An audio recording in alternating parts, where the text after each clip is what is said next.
It's not one of those things where you can just coach them up and it's going to fix it. It just doesn't work like that.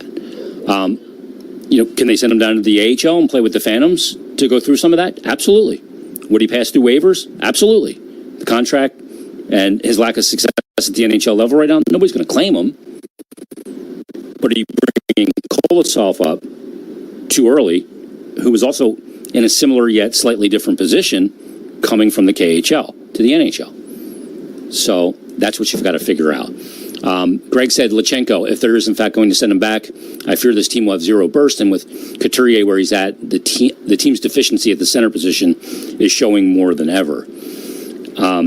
Yeah, they are thin at the center position for sure, and you love the speed that Lachenko brings to that equation. But because of how it'll affect this season, I don't think they can let that cloud their judgment on what the right thing is to do. And I'm not saying the right thing is to keep him, and I'm not saying the right thing is to send him back. I don't know what the right thing is. I'm not in any of those film sessions with him, on the bench, in the room. None of that. They'll have a better idea of what that is. But whatever it is, it can't be because you want speed here now. You got to do what's best for the player long term. And by proxy, that'll be what's best for the franchise. So where this goes, Flyers have played 5 games. He's played 4. He was an extra at practice yesterday, so we'll see if he's in the lineup tonight. But the decision, I don't think, should be based on a need for this season. You have to do what's best long term for the development of the player and Lachenko. Number 4, Greg says, lowered expectations. Seeing the team come out so flat, travel or not, in the home opener was troublesome. They look outmatched 5-on-5, and the lack of chemistry and energy early doesn't bode well.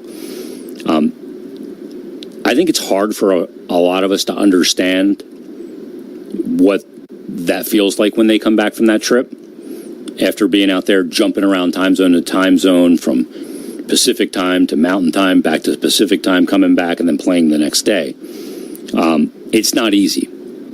And it's a reason why people that gamble for a living as professional gamblers and handicappers, they find spots like this in sports schedules where a team comes back from a multiple time zone difference and comes back home with only 1 day off in between the games. It's one of those great spots. I mean, you saw Vegas had the Vancouver Canucks going into the game at minus 150. Why is that? Is it because they're that much of a better team than the Flyers, who beat them 8 days before? Or is it because of the disadvantageous spot in the schedule with the travel the Flyers had, and Vancouver had already been out on the East Coast and played a game? Matter of fact, was in Philadelphia the night before the Flyers even got back, laying in wait for the Flyers, who returned on Friday. So that is a bigger part than I think some people realize. You see it in the NBA all the time. You see it in the NHL all the time. And you can see it reflected in the money line of those games. Number 1. Number 2, they had a slow start to the game. I thought that they generated decent offense in the second period and third period, but they lacked finish. And they couldn't get it done 5-on-5, which leads to Greg's next point. They look outmatched 5-on-5 and lack chemistry. I would like to see a lot more consistent chemistry among some of the forwards. We haven't seen like 2 guys really kind of on multiple lines really get it going yet, because 5-on-5 has been such a net negative. Power play's been good. PK's been good. 5-on-5 hasn't been good enough. And that's where this game's played. And then lastly, he said, it's too early to panic. I'll give them the benefit of the doubt with all the travel to start the season. But this week is huge. If they don't start to show something, I can see them getting buried in the standings early. Stars on internet, 9:28. 7:15 p.m. Montreal Canadiens take on the New York Rangers. Canadiens on XM 222 internet, 9:34. Rangers on internet, 9:38. 7:30 p.m. Columbus Blue Jackets take on the Toronto Maple Leafs. Jackets on XM 223 internet, 9:27. Maple Leafs on internet, 9:46. 7:45 p.m. New York Islanders take on the Detroit Red Wings. Islanders on XM 201 internet, 9:37. Red Wings on internet, 9:29. 8 p.m. St. Louis Blues face the Winnipeg Jets. Blues on XM 202, Internet 944. Jets on Internet 951. 8:15 p.m. Chicago Blackhawks face the Vancouver Canucks. Blackhawks on XM 203, Internet 925. Canucks on Internet 948. 8:30 p.m. Seattle Kraken face the Colorado Avalanche. Kraken on XM 204, Internet 943. Avalanche on Internet 926. 8:45 p.m. Nashville Predators take on the Boston Bruins. Predators on Sirius XM channels 91, Internet 935. Bruins on Internet 921. 9:15 p.m. Utah Hockey Club take on the Ottawa Senators. Utah on XM 219, Internet 947. Senators on Internet 939. 9:30 p.m. Calgary Flames take on the Pittsburgh Penguins. Flames on XM 220, Internet 923. Penguins on Internet 941. 10:15 p.m. Anaheim Ducks face the San Jose Sharks. Ducks on XM 221, Internet 920. Sharks on Internet 942. SiriusXM has soccer covered end to end. SiriusXM FC. Hear live play-by-play and talk shows hosted by legends of the game. It's SiriusXM FC on Channel 157. General Manager for the Utah Hockey Club, Bill Armstrong, stopped by the morning skate with Gord Stellick and Scott Laughlin on SiriusXM NHL Network Radio, Channel 91, and he discussed what it was like on opening night in the Delta Center Arena, how they're going to make it more hockey-friendly, and why it's nice not to be in Arizona anymore and being asked if the team will be staying in the city. We were just talking, Bill, in the previous hour about your opener at the Delta Center. First off, describe to us what that was like inside and outside the arena. You say Ryan Smith busy with projects and such, and I know in the next 2 to 3 years, this arena that you play in is going to become a lot more hockey friendly. They're going to do a great job. It's kind of a 3-step process, and this is a little bit above my pay grade, but they're going to move the floor up, and then they're going to shave both ends, allowing it to be like a steep, straight up climb with seats on both ends. It's going to be a wild-looking rink when it's done. And you know what? One of the advantages in that, it's like the loudest building in the NBA, and it was loud for our for we opened on the home opener. And it's just such a great building to play in. It's pretty intimidating because as a player, you look up and it's just these steep decks coming down at you, you know, and it's just extremely loud. So we love to play in there. It's going to be, when they finish that building, it's probably going to be one of the best hockey rinks in the National Hockey League. What about the intangible, about not having to answer questions anymore about the future of your NHL team staying in a city? You know, because you adapt with it, you go with it, but year after year, that's got to get a little tiring. That's true. Like we felt it last year. We went through a bad stretch last year, and it started out with just the rumors, you know, just coming out, and just the noise around your club and the negativity. It's just, it does drain our players. It drained our organization. It's nice to be, okay, hey, we're going to be here. This is what we're going to do. And this is how we're going to move forward. And that's the greatest thing of where we are right now. You know, our players are concentrated on playing hockey. They know they're going to be in Utah, a great place to play, an amazing rink. And, you know, I think, to be honest with you, our players are very grateful for it because they haven't had that type of security, and with the buildings around them, and knowing that our owner's building a state-of-the-art building that, you know, down the street to, you know, for our practice facility with 2 rinks, it's incredible. I think our players are enthused, our fans are enthused. It's just a positive place to be and play hockey, and you know, it's a credit to the NHL and Gary Bettman and the staff to get that done as quick as they did, along with Ryan Smith and the state of Utah, because let's be honest, it'd be hard in most places to get that amount of things done and bring a hockey club in about 5 months. That was General Manager for the Utah Hockey Club, Bill Armstrong, with Gord Stellick and Scott Laughlin for the morning skate on SiriusXM NHL Network Radio, Channel 91. Follow every second of the action on NHL Network Radio. From behind the bench to every play on the ice. If it's hockey, it's on SiriusXM NHL Network Radio. SiriusXM 91. I'm Frank Trachtenberg with your Sirius XM NHL schedule for Tuesday, October the 22nd. All times are Eastern, and please remember, all games, times, and channels are subject to change. Check SiriusXM.com for the latest updates. In the NHL, 6 p.m., Philadelphia Flyers take on the Washington Capitals. Flyers on Sirius XM channels 91, Internet 940, Capitals on Internet 950. 6:30 p.m., Florida Panthers face the Minnesota Wild. Panthers on XM 219, Internet 931, Wild on Internet 933. 6:45 p.m., New Jersey Devils face the Tampa Bay Lightning. Devils on XM 220, Internet 936, Lightning on Internet 945. 7 p.m., Buffalo Sabres face the Dallas Stars. Sabres on XM 221, Internet 922, Stars on Internet 928. 7:15 p.m., Montreal Canadiens take on the New York Rangers. Canadiens on XM 222, Internet 934, Rangers on Internet 938. 7:30 p.m., Columbus Blue Jackets take on the Toronto Maple Leafs. Jackets on XM 223, Internet 927, Maple Leafs on Internet 946. 7:45 p.m., New York Islanders take on the Detroit Red Wings. Islanders on XM 201, Internet 937, Red Wings on Internet 929. 8 p.m., St. Louis Blues face the Winnipeg Jets. Blues on XM 202, Internet 944, Jets on Internet 951. 8:15 p.m., Chicago Blackhawks face the Vancouver Canucks. Blackhawks on XM 203, Internet 925, Canucks on Internet 948. 8:30 p.m., Seattle Kraken face the Colorado Avalanche. Kraken on XM 204, Internet 943, Avalanche on Internet 926. 8:45 p.m., Nashville Predators take on the Boston Bruins. Predators on Sirius XM channels 91, Internet 935, Bruins on Internet 921. 9:15 p.m., Utah Hockey Club take on the Ottawa Senators. Utah on XM 219, Internet 947, Senators on Internet 939. 9:30 p.m., Calgary Flames take on the Pittsburgh Penguins. Flames on XM 220, Internet 923, Penguins on Internet 941. 10:15 p.m., Anaheim Ducks face the San Jose Sharks.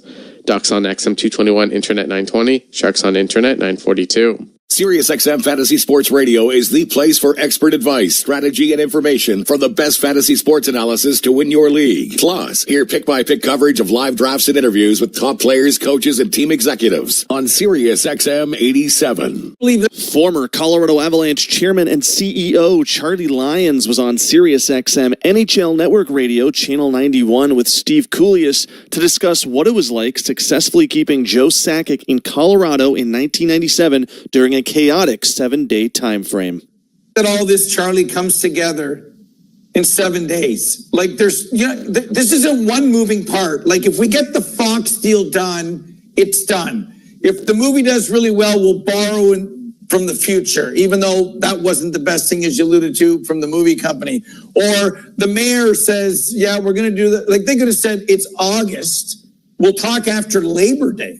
So what's incredible... Everybody knew. Right? That you got it done that quickly, which is almost, it's hard to do one deal in 5 business days, let alone the 7 you dealt with. You know, in the movie business, I make this point in the documentary. One of the things that keeps an audience engaged is if the clock is ticking. You know, find the person that's been kidnapped, disable the bomb, stop the terrorists, get to the stage on time so you can get up and do your stand-up comedy when the audience is waiting. The ticking clock makes people realize we don't have time to screw around. We got to fix this and do it right now. So that was, in many ways, as miserable it was for, and particularly with my team, because I had a great team, you know, but they did the heavy lifting because in essence, we had to do everything on handshakes. You're not going to get everything documented, but you're talking about the most honorable parties on earth, the mayor, Fox, Liberty Media. When they shake your hand, it's gold. And so we got it all done and here we are. What was it like to, this is 1997, so no e-transfers. What was it like to tell the Rangers, to quote a song, to take this and shove it? Who made the call and said, by the way, here's the check for Joe Sakic, bye-bye, NYC? Well, Pierre went to Joe's house and delivered the money. I got up with Liberty and Fox and the mayor at City Hall and we announced the arena deal, Fox and Liberty.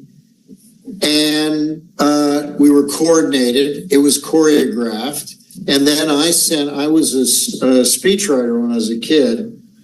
And I had the blessing to do some work for the governor of New York when he was vice president, Nelson Rockefeller. And he had that famous picture where he was being heckled and he offered his opinion of that. And that picture of him flipping the bird was, I figured, a nice gift to send Dave Checketts, who was a good friend of mine, by the way. I love it. I never knew that. I love it. Get the latest news, opinion, and analysis from MMA to boxing and the professional wrestling world 24/7. SiriusXM Fight Nation, SiriusXM 156, and the SXM app. I'm Frank Trachtenberg with your SiriusXM NHL schedule for Tuesday, October the 22nd. All times are Eastern, and please remember, all games, times, and channels are subject to change. Check SiriusXM.com for the latest updates. In the NHL, 6 p.m., Philadelphia Flyers take on the Washington Capitals. Flyers on Sirius and XM channels 91, Internet 940. Capitals on Internet 950. 6:30 p.m., Florida Panthers face the Minnesota Wild. Panthers on XM 219, Internet 931. Wild on Internet 933. 6:45 p.m., New Jersey Devils face the Tampa Bay Lightning. Devils on XM 220, Internet 936. Lightning on Internet 945. 7 p.m., Buffalo Sabres face the Dallas Stars. Sabres on XM 221, Internet 922. Stars on Internet 928. 7:15 p.m., Montreal Canadiens take on the New York Rangers. Canadiens on XM 222, Internet 934. Rangers on Internet 938. 7:30 p.m., Columbus Blue Jackets take on the Toronto Maple Leafs. Jackets on XM 223, Internet 927. Maple Leafs on Internet 946. 7:45 p.m., New York Islanders take on the Dish Ride Red Wings. Islanders on XM 201, Internet 937. Red Wings on Internet 929. 8 p.m., St. Louis Blues face the Winnipeg Jets. Blues on XM 202, Internet 944. Jets on Internet 951. 8:15 p.m., Chicago Blackhawks face the Vancouver Canucks. Blackhawks on XM 203, Internet 925. Canucks on Internet 948. 8:30 p.m., Seattle Kraken face the Colorado Avalanche. Kraken on XM 204, Internet 943. Avalanche on Internet 926. 8:45 p.m., Nashville Predators take on the Boston Bruins. Predators on Sirius and XM channels 91, Internet 935. Bruins on Internet 921. 9:15 p.m., Utah Hockey Club take on the Ottawa Senators. Utah on XM 219, Internet 947. Senators on Internet 939. 9:30 p.m., Calgary Flames take on the Pittsburgh Penguins. Flames on XM 220, Internet 923. Penguins on Internet 941. 10:15 p.m., Anaheim Ducks face the San Jose Sharks. Ducks on XM 221, Internet 920. Sharks on Internet 942. Mad Dog Sports Radio has the best sports talk in the business, covering sports with a passion and knowledge you need. Mad Dog Sports Radio, SiriusXM 86, and the SXM app. Tampa Bay General Manager Julien Brisebois was on SiriusXM NHL Network Radio, Channel 91, to talk with Gord Stellick and Mike Johnson about what makes Nikita Kucherov so good for the team and bringing in Jake Gensel. He's a master craftsman. I think that's starting to be known now because I think when we get asked similar questions, that seems to be the answer. Whether you're asking his teammates, you're asking the coaches, you're asking myself. He puts so much time working at his craft, and he is looking to improve every little detail of his game, of his skill set. It's on the ice, it's off the ice, it's watching video, pre-scouting opponents, trying to learn from the other great players in the league, trying to learn from all-time greats. He just puts an incredible amount of time trying to be the absolutely best player that he can be. And he gets rewarded by being an all-time great player, and we get rewarded by having one of the best players in the world on our team every night. And it really is a pleasure to get to watch him play. Most people don't necessarily see every Lightning game or only see the highlights, but for every highlight reel play that ends up, on NHL Network's highlight package, there was probably 7 or 8 others in the game that didn't make the package. He is must-watch TV, and I'm really fortunate that I get to watch him 82 nights a season. So because you made some moves, you had some cap space you don't normally have. So you're not normally able to bring in a free agent the stature of what you were just describing, Jake Gensel. So talk about what you saw in him being the right fit and how it's gone so far? He's an elite player. He's an elite player, prime age. Only has about 600 games on his meter, so there's still a lot of rubber on that tire. High IQ, great vision, great puck skills, plays with pace, fast skater, guy who's performed at his best in high pressure situations over the lifetime of his career. So it's just a really exciting acquisition for our organization when we got the chance to do that. Now, obviously, in order to do that, we had to trade a player, Mikhail Sergachev, a player whom we really like, who grew up in our organization, helped us win some cups. You don't usually trade a 26-year-old number one defenseman with size, with meanness, who can run your power play, who's under contract. Like, that's a super valuable asset.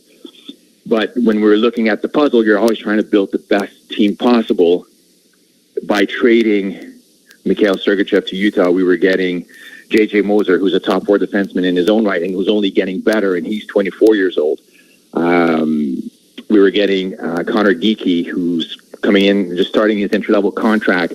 At the time, we didn't know if he would be able to play for us this year or not, but we're hopeful that over the term of his entry-level contract, he would be able to play for us and help us win games at the NHL level and provide really good value cap versus performance. We were getting a second-round pick, a seventh-round pick, and we were clearing up cap space to go after Jake Gensel.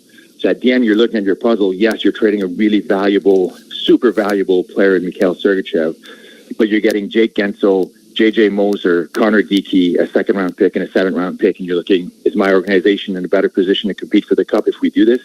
And we felt the answer was yes.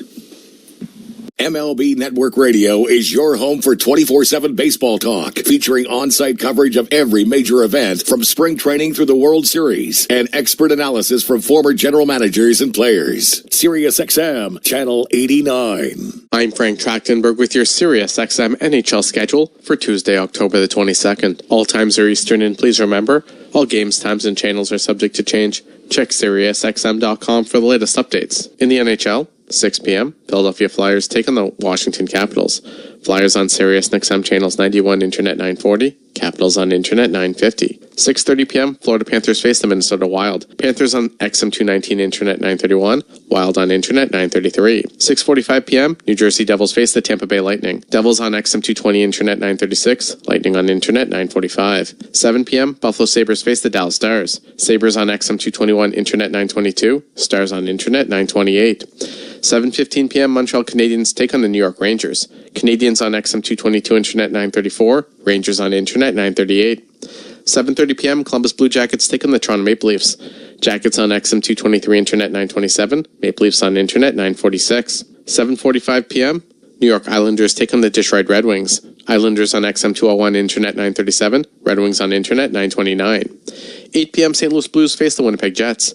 Blues on XM 202, Internet 944. Jets on Internet 951. 8:15 p.m., Chicago Blackhawks face the Vancouver Canucks. Blackhawks on XM 203, Internet 925. Canucks on Internet 948. 8:30 p.m., Seattle Kraken face the Colorado Avalanche. Kraken on XM 204, Internet 943. Avalanche on Internet 926. 8:45 p.m., Nashville Predators take on the Boston Bruins. Predators on Sirius XM channels 91, Internet 935. Bruins on Internet 921. 9:15 p.m., Utah Hockey Club take on the Ottawa Senators. Utah on XM 219, Internet 947. Senators on Internet 939. 9:30 p.m., Calgary Flames take on the Pittsburgh Penguins. Flames on XM 220, Internet 923. Penguins on Internet 941. 10:15 p.m., Anaheim Ducks face the San Jose Sharks. Ducks on XM 221, Internet 920. Sharks on Internet 942. On the court and off, your home for the NBA is SiriusXM. Follow all the drama as your favorite team vies for it all. SiriusXM NBA Radio. SiriusXM 86. Utah Hockey Club General Manager Bill Armstrong joins Gord Stellick and Scott Laughlin for the morning skate on SiriusXM NHL Network Radio, Channel 91. And he talked about the trade from the Tampa Bay Lightning that landed Utah, Mikhail Sergachev, how it's gone, as well as a look ahead to the trade deadline and how it relates to getting his club what they need. A lot of media members made note of the fact that you met with the media one day and talked about patience, and you've got all the draft picks, and you have to see the players grow and mature. and all of a sudden the next day you orchestrate the Sergachev trade, and he has played so well for you. I guess from your perspective, what's it been like to be able to go out there and be aggressive, not just stockpile draft picks and watch these young players come around and be patient in doing so, but what's it been like for you from your perspective and what you do on a daily basis to be out there looking a little bit more aggressively than maybe you were permitted to for obvious reasons in years gone by? Well, it's a great question. With the Sergachev thing, we felt he was kind of still in our age range, because he's only 26, and so is Jersey. So, when you can add guys in that range that you think that, if you look at, the way that Florida was, most of their D were 28. So you've got to kind of move into that bracket of age where they can, they've got some experience of playing in the National Hockey League. And I think that's the reason we did that deal. But sometimes you don't get everything through the draft. 50% of the Stanley Cup team is traded for. And so you've got to go out there and make adjustments and really add into what your club needs. And that we're moving into that era where we've got a ton of good young players coming. We still got some picks to go. But, there's going to have to be some trades made on our side to kind of further up the club and take that next step. And you saw that the way that Tampa Bay back in the day built their defense, when they got Cernak and Sergachev and McDonough. They traded for all their guys. Their only guy was pretty much Hedman that was there.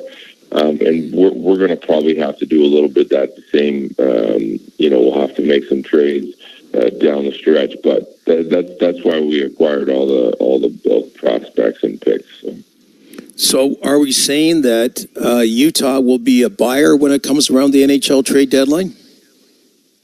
Well, we're going to always look. Listen, we're a competitive club, that wants to get better every day. So if we can add at the right time, we certainly will. That's it's one of those things where it's just the progress of the team and not rushing it. Like I said, we're a fairly young team in the National Hockey League, and we're in the fourth year of the rebuild. So you don't want to get too far ahead of yourselves. But if you can plan for a guy like Sergachev and the Jerseys of the world and move ahead with guys that are still young and in your age bracket, it makes sense. We're all for that. That's our big thing, is to wake up out of bed and try and improve the club every single day. That was Bill Armstrong, general manager of the Utah Hockey Club, on the morning skate with Gord Stellick and Scott Laughlin on Sirius XM NHL Network Radio, Channel 91. Sirius XM NFL Radio Channel 88 brings you expert analysis from former players, coaches, and executives, plus reaction to all the latest news on the only 24/7 station dedicated to the National Football League. I'm Frank Trachtenberg with your Sirius XM NHL schedule for Tuesday, October the 22nd. All times are Eastern, and please remember, all games, times, and channels are subject to change. Check SiriusXM.com for the latest updates. In the NHL, 6 p.m., Philadelphia Flyers take on the Washington Capitals. Flyers on Sirius XM channels 91, Internet 940, Capitals on Internet 950. 6:30 p.m., Florida Panthers face the Minnesota Wild. Panthers on XM 219, Internet 931, Wild on Internet 933. 6:45 p.m., New Jersey Devils face the Tampa Bay Lightning. Devils on XM 220, Internet 936, Lightning on Internet 945. 7 p.m., Buffalo Sabres face the Dallas Stars. Sabres on XM 221, Internet 922, Stars on Internet 928. 7:15 p.m., Montreal Canadiens take on the New York Rangers. Canadiens on XM 222, Internet 934, Rangers on Internet 938. 7:30 p.m., Columbus Blue Jackets take on the Toronto Maple Leafs. Jackets on XM 223, Internet 927, Maple Leafs on Internet 946. 7:45 p.m., New York Islanders take on the Dish Ride Red Wings. Islanders on XM 201, Internet 937, Red Wings on Internet 929. 8 p.m., St. Louis Blues face the Winnipeg Jets. Blues on XM 202, Internet 944, Jets on Internet 951. 8:15 p.m., Chicago Blackhawks face the Vancouver Canucks. Blackhawks on XM 203, Internet 925, Canucks on Internet 948. 8:30 p.m., Seattle Kraken face the Colorado Avalanche. Kraken on XM 204, Internet 943, Avalanche on Internet 926. 8:45 p.m., Nashville Predators take on the Boston Bruins. Predators on Sirius XM channels 91, Internet 935, Bruins on Internet 921. 9:15 p.m., Utah Hockey Club take on the Ottawa Senators. Utah on XM 219, Internet 947, Senators on Internet 939. 9:30 p.m., Calgary Flames take on the Pittsburgh Penguins. Flames on XM 220 Internet 923, Penguins on Internet 941. 10:15 p.m., Anaheim Ducks face the San Jose Sharks. Ducks on XM 221 Internet 920, Sharks on Internet 942. Follow every second of the action on NHL Network Radio. From behind the bench to every play on the ice. If it's hockey, it's on SiriusXM NHL Network Radio. SiriusXM 91. General manager for the Utah Hockey Club, Bill Armstrong, stopped by the morning skate with Gord Stellick and Scott Laughlin on SiriusXM NHL Network Radio, Channel 91, and he discussed what it was like on opening night in the Delta Center Arena, how they're going to make it more hockey-friendly, and why it's nice not to be in Arizona anymore, and being asked if the team will be staying in the city. We were just talking, Bill, in the previous hour about your opener at the Delta Center. First off, describe to us what that was like inside and outside the arena. You say Ryan Smith busy with projects and such, and I know in the next 2 to 3 years, this arena that you play in is going to become a lot more hockey-friendly. They're going to do a great job. It's kind of a 3-step process, and this is a little bit above my pay grade, but they're going to move the floor up, and then they're going to shave both ends, allowing it to be like a steep, straight up climb with seats on both ends. It's going to be a wild-looking rink when it's done. And you know what? One of the advantages in that, it's like the loudest building in the NBA, and it was loud for we opened on the home opener. And it's just such a great building to play in. It's pretty intimidating because as a player, you look up and it's just these steep decks coming down at you, you know, and it's just extremely loud. So we love to play in there. It's going to be, when they finish that building, it's probably going to be one of the best hockey rinks in the National Hockey League. What about the intangible about not having to answer questions anymore about the future of your NHL team staying in a city? You know, because you adapt with it, you go with it, but year after year, that's got to get a little tiring. That's true. It's like we felt it last year. We went through a bad stretch last year, and it started out with just the rumors, you know, just coming out, and just the noise around your club and the negativity. It's just, it does drain our players. It drained our organization. It's nice to be, okay, hey, we're going to be here. This is what we're going to do. And this is how we're going to move forward. And that's the greatest thing of where we are right now. You know, our players are concentrated on playing hockey. They know they're going to be in Utah, a great place to play, an amazing rink. And, you know, I think, to be honest with you, our players are very grateful for it because they haven't had that type of security and with the buildings around them, and knowing that our owner's building a state-of-the-art building that, you know, down the street to, you know, for our practice facility with 2 rinks, it's incredible. I think our players are enthused, our fans are enthused. It's just a positive place to be and play hockey, and you know, it's a credit to the NHL and Gary Bettman and the staff to get that done as quick as they did, along with Ryan Smith and the state of Utah, because let's be honest, it'd be hard in most places to get that amount of things done and bring a hockey club in 5 months. That was General Manager for the Utah Hockey Club, Bill Armstrong, with Gord Stellick and Scott Laughlin for the morning skate on SiriusXM NHL Network Radio, Channel 91. Hear it all on demand. Your favorite shows, your favorite games. Don't miss a second of your favorite SiriusXM programming on demand with the SiriusXM app. Download it now for free. I'm Frank Tractor. The hardest part of their season opening 4-game road trip was the short turnaround coming home for Saturday's home opener. Now that that's behind them, the Flyers can settle into what is still very much a work in progress, getting back to the systems and structures that made them a hard team to play against last year. Tonight, that process continues against their first division rival. It's the Flyers and Washington Capitals from Wells Fargo Center, and it's coming up next. Philadelphia Flyers hockey is on the air. Into the middle, Couturier scores! Shot from the point, that got it. Front, hold on. Oh, and a great save by Sam Harrison. Nick Delorier is going to drop the gloves at center ice. Philadelphia Flyers hockey is brought to you by Independence Blue Cross, AAA, Serve Pro, Xfinity, NBC Sports Philadelphia, Penn Orthopedics, Dietz & Watson, and by Wells Fargo. Everybody score! Now it's time for the countdown to face-off on the Flyers Broadcast Network. Here's Tim Saunders and Todd Fedoruk. Winless in their last 3 games, the Flyers are anxious to end their skid against the same club they lost out to for the final playoff spot a year ago. A pleasant good evening and welcome into Flyers hockey action again. With Todd Fedoruk, I'm Tim Saunders. Disappointed with how their home opener went Saturday. The Flyers finally are in the same time zone for more than a couple of days. They open a home-and-home series against their first division rival.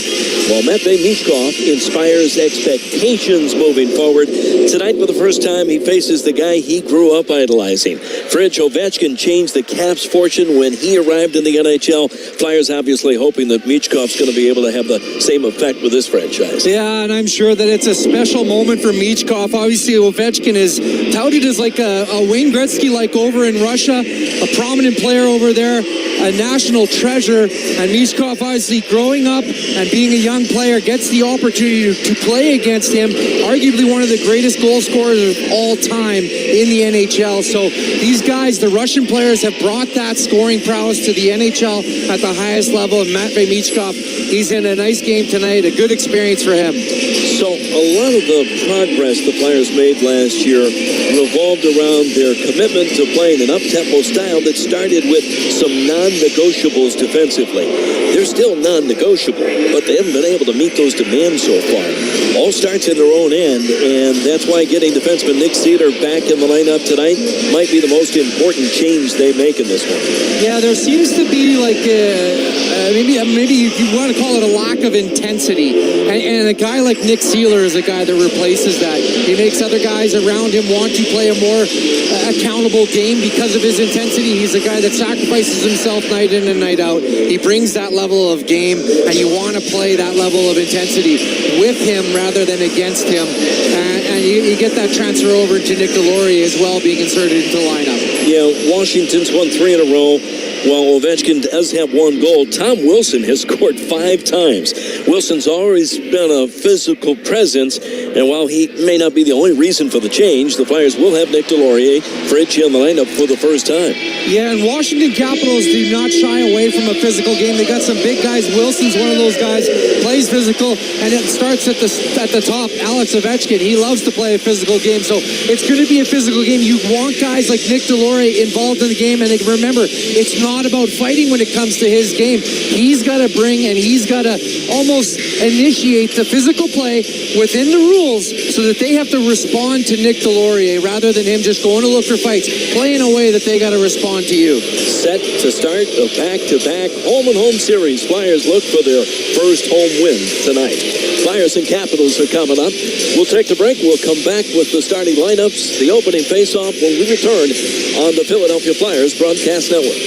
This is Philadelphia Flyers hockey on 97.5 The Fanatic. It's Flyers season, Philly, and when the puck drops, nobody feeds die-hard Flyers fans like Dietz & Watson. They've been making premium meats and artisan cheeses the right way for over 80 years. Like Dietz Dogs, fan favorites that are made the old-school way. Uncured, hand-trimmed, and spiced just right with no artificial flavors, fillers, or funny stuff. So go top shelf and score before the game even starts with Dietz & Watson Dietz Dogs, the official Franks of the Philadelphia Flyers. Dietz & Watson, it's a family thing since 1939. Steamfitters Local Union 420 is a proud 120-year-old labor organization. We have been providing southeastern Pennsylvania with the safest steamfitters, welders, and HVAC technicians. Our members provide services to chemical, nuclear, healthcare, life science, and pharmaceutical industries, in addition to commercial and residential HVAC. If you need the most highly skilled and trained piping professionals, contact Steamfitters Local Union 420. Please visit us at our website, lu420.com. Why do the Flyers trust Penn Orthopedics? The same reasons why all our patients do. It's our experience, our expertise, and our focus on overcoming injuries of all kinds, beyond what some may think is possible. The specialists at Penn Orthopedics will stop at nothing to get you back to being you. There's orthopedic care, and then there's Penn Orthopedics Care, the official orthopedic provider of the Philadelphia Flyers. Schedule an appointment online at one of our locations near you at pennmedicine.org/ortho. If you came across a child struggling with hunger, how would you recognize them? By their clothes, Their age, the way they speak. Hunger can be hard to recognize. Learn why at IamHungerInAmerica.org. Brought to you by Feeding America. 200 food banks strong. Philadelphia Flyers hockey on the Flyers Broadcast Network. The dawn's early light, what so proudly we hailed at the twilight's last gleaming, whose broad stripes and bright stars through the perilous fight o'er the ramparts we watched was so gallantly streaming, and the rockets' red glare, the bombs bursting in air, they proved through the night that our flag was still there. Oh, say does that star-spangled banner wave o'er the land of the free and the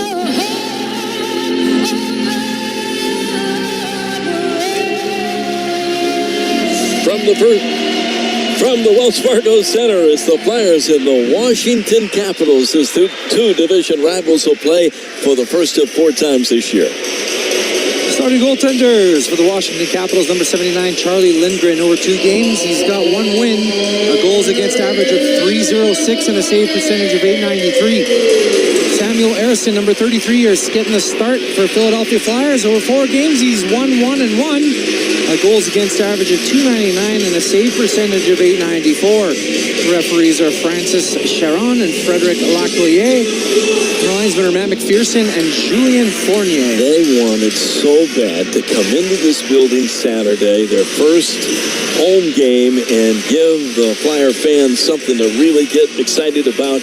And I think the schedule kind of caught up to them. They're not going to use that as an excuse. They refuse to do so, but coming back, short turnaround from a long West Coast road trip, that made that game especially difficult. They would like to make amends tonight. Morgan Frost is going to come in and take the opening faceoff against Pierre-Luc Dubois for Washington. So it's the second line against the second line. And they whistle it down and can't even do the faceoff cleanly. Travis Konechny jumped early.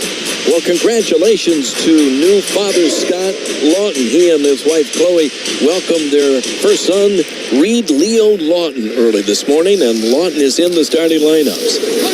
Well, congratulations to Lawton and Mama. They did all the work. They had a shot of Scott during the national anthem, and you got to wonder what's going through his head. First day as a new father. Here's Morgan Frost, threw it at a bad angle. It's knocked away by Charlie Lindgren, and it's batted at the center ice. The Flyers send it back in. He better score a goal.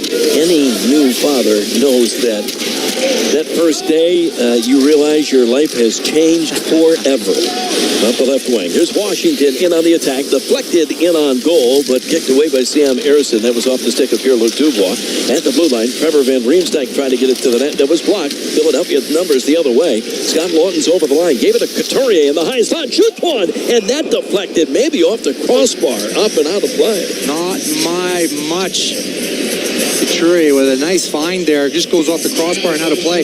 Well, it's the first whistle, and guess what time it is, Timmy? It's time for the Steamfitters Local Union 420 keys to the game. We heard him in the pregame warm-up there from Bundy. Ready for a physical game. Washington brings a physical game. That's number one. Number two is the power play. Keep Ovechkin off the power play. Number three, 5-on-5. The Flyers got to play a stronger 5-on-5 game. There's your three keys to the game, brought to you by the Steamfitters Local Union 420. Yeah, that's been kind of hard to figure. The Flyers have been outscored 16-6, 5-on-5 this year already. And so that's certainly one area that they need to get squared away. Big hit in the corner on Ristolainen in the Philadelphia end, but the Flyers control and batted up the near side. Tip by Tippett out at center ice. Here comes Couturier. Hits the Washington line. Right wing pass. Tried to give it to Michkov, and that was swept away. So Couturier back centering the top line with Tippett and Michkov, and that means Sean Couturier has been just about everywhere so far. Yep, he's been everywhere. He's kind of a utility player, but the defensive prowess that he's got, the head that he's got for the game, the IQ, kind of benefits skill. They started him on the left wing the other night on the fourth line, and actually I thought he looked great. One of his better games early in the season. Yeah, I think the last game, I think Couturier was probably the best Flyer on the ice. On the left wing at center ice, Ferrafari gains the red line, drives it in deep, and Philadelphia back for that. They get on Jamie Drysdale. That was Ovechkin, but here comes Philadelphia. Farabee, one man to beat. Tried to kick it off his skate into the middle, trying to get around Dylan McIlrath, and nothing doing.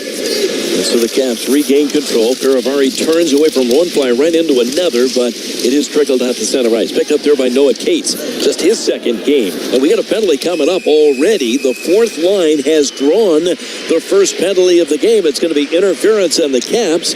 And Philadelphia will go on the power play just 2 minutes and 16 seconds in. Now seems to be a worker. Number 8, Martin Pelly, interference. A worker-type mentality the Flyers are bringing tonight. So starting on the power play is a good advantage. They've got to take advantage of that. And that's one thing. It was just I don't know if it was a letdown or a lapse, a little bit of complacency, whatever it was, but there was just a lull in the Flyers that is uncharacteristic in the home opener. Alex Ovechkin upends a Flyer right between the two benches. He looks at the referee like, do you know who I am? You can't call that on me. You can't call that on me. Well, Ovechkin sits, and the Flyers skated 5-on-4. They've got 5 power play goals in the first 5 games. And Michkov in to take the faceoff. It went to the corner. Scrum for the puck. Washington comes up with it. Dick Dowd plays it in front of his own goal. And the Caps jump out at center. Short-handed. It's driven in and steered away by Sam Ersson. John Carlson out killing the penalty defensively with Martin Ferravari. So the Caps do use 2 defensemen at the points on the first power play unit anyway. Although they are missing their best power play trigger in Ovechkin. Ovechkin is the NHL's all-time leader in power play goals. Big hit on Owen Tippett by Nick Dowd. Here comes Washington the other way, trying to get to the front of the net. Now they pull up with a shot from the left circle, and stopped there was Washington's Alexei Protas by Sam Ersson. He'll hold on. Well, that's a problem dealing with Carlson. John Carlson obviously is not afraid to jump in. He's got a good shot. He's offensively minded. Been around a long time. Yeah, he's been in the top 5 Norris voting for Defenseman of the Year 3 times in the last 7 years, and 4th among all defensemen in points over the last 8 years. Flyers control the draw in their own zone. They got the second power play unit out now. With 1:15 left in the Ovechkin penalty. Right up the middle comes Yegor Zamula on the left wing. Bobby right back into the middle, and Couturier couldn't get it on net. He was checked. It's rammed him behind the goal on the far right wing. Lawton tried to control that and can't, and pushed ahead. Protas skates into the Philadelphia zone. Rags the puck there before he's hit. Tom Wilson got a stick on it, but can't take over, and Philadelphia will. As Couturier curls from the side of his own goal. Here comes Sean Couturier picking his way through the middle at center. Right wing pass. Joel Farabee gives it up back into the right wing corner. Couturier to Farabee. Zamula back to Faraby with a one-timer, and that was blocked. Garibari got a skate on that. It's cleared up the wall and now swept out the center. And a race for the puck. Dowd's going to catch up to that. He goes in, backhand, and scores. Nick Dowd, short-handed. The first one the Flyers have given up this year. And he beats Harrison high with a backhand for a 1-0 Washington lead. Well, Dowd just makes the right play here and busts up the ice for a backhand goal on Harrison. And the reason this takes place and takes shape is actually it's Zamula. He's trying to force that puck, and it's a race to that puck to keep it in on the power play and keep it alive. That puck, he loses that race at the blue line and unfortunately sends in Dowd for a nice goal breakaway almost, and no one could catch him. Alone backhand, a nice goal. Not the start the Flyers wanted. Zamula beat at the line, unable to keep it in the Washington zone, and the Caps take advantage. So Washington has scored first for the third time already this year, and they lead 1-0. Their first shorthanded goal of the season. Here's Jamie Drysdale. Left wing pass, Konechny from center ice fired in. 8 seconds left in the penalty on the grade 8. Alex Ovechkin standing up in the box, ready to come back out. And it's steered into the corner near the side. Penalty is over. Here's Konechny on the half wall. Back out in front. Drysdale with a shot, and Lindgren got over and made the save. Great vision by Travis Konechny to find the D-man in tight, and Jamie Drysdale unable to tie the game. Well, that's the thing. You got guys that are coming in from the point. It creates an odd man situation in front of the net. Drysdale is able to hang out low there. Pass just bobbles a little bit. He's not able to one-time that. Obviously, he's receiving that across the body, being a right-handed shot. So the Flyers failed to score on the power play, and they give up the short-handed goal. Another man upended. Now we're going to get a fight. Nick Delory is going to drop the gloves with Dylan McElrath, and he is probably Washington's resident tough guy. Wilson's tough, but doesn't fight probably quite in the same weight class as Dylan McElrath. They've got a good hold of each other. McElrath misses with a couple of right hands, but these are two heavyweights. Oh, yeah. Delorier got McElrath off balance with a short lead left. McElrath tried to respond. Helmet comes off of Nick Delorier, but in his first game in the NHL this season for the Flyers, now they're standing toe-to-toe, just trading bombs. Delorier, couple overhand rights, gets another one in, and these guys are just dead tired.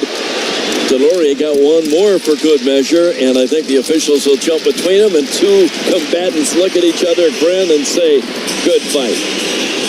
Oh, that was a good one. Delorier's well-deserved, gets the crowd going in the right way, the respectful way. McElrath, a great customer and a willing combatant, and those guys show you how hard it is and how long it is. Delorier was cut. They drew blood. We'll see if he comes across and gets that looked at. But this is nothing new from McElrath. He's got over 1,000 penalty minutes and 500 AHL games played. Oh, and he's got size on Delorier as well. He's got 4 inches on Delorier, but Delorier's got longer arms than most guys realize. And him and McElrath are going back and forth, being smart about it. Couple cuts on McElrath's face, couple cuts on Delorier's face, and a good spirited bout. I'd have to give that one a good old-fashioned draw. Well, Delorier brings so much to the lineup.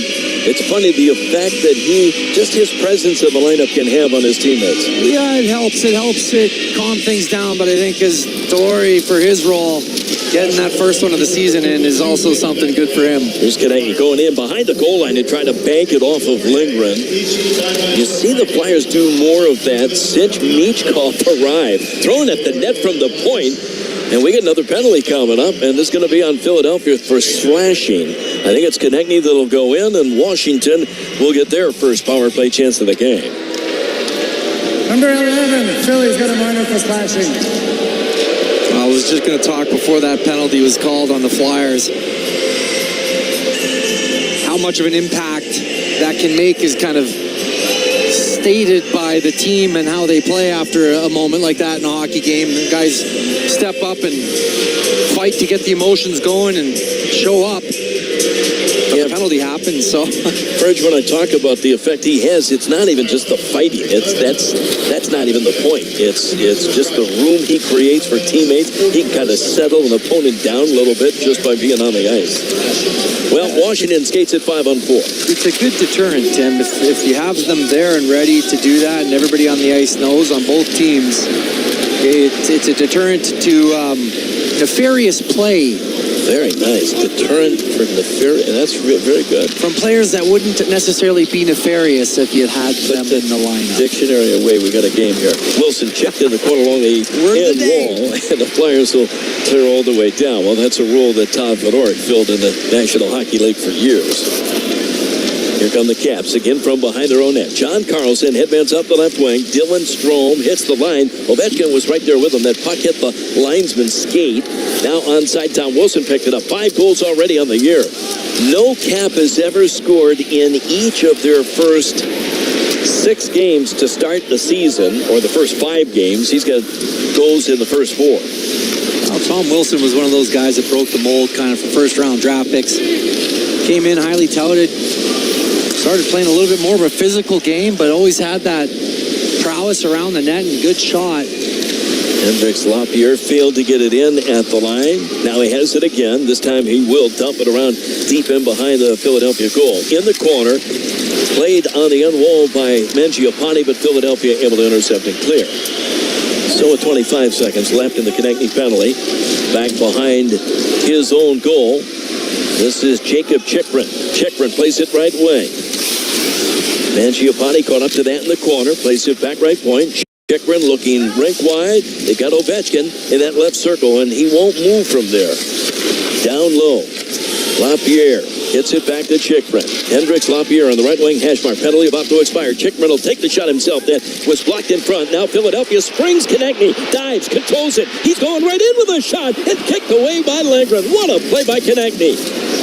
To dive and control that lead pass with something on it at the blue line and still get a scoring chance off. He was on his belly and up to his feet faster than anybody I've ever seen. What a play by Konechny, and a great shot he got off as well. I haven't seen anybody fall and then get up that fast since Steve Coates. Puck is up in the crowd and out of play.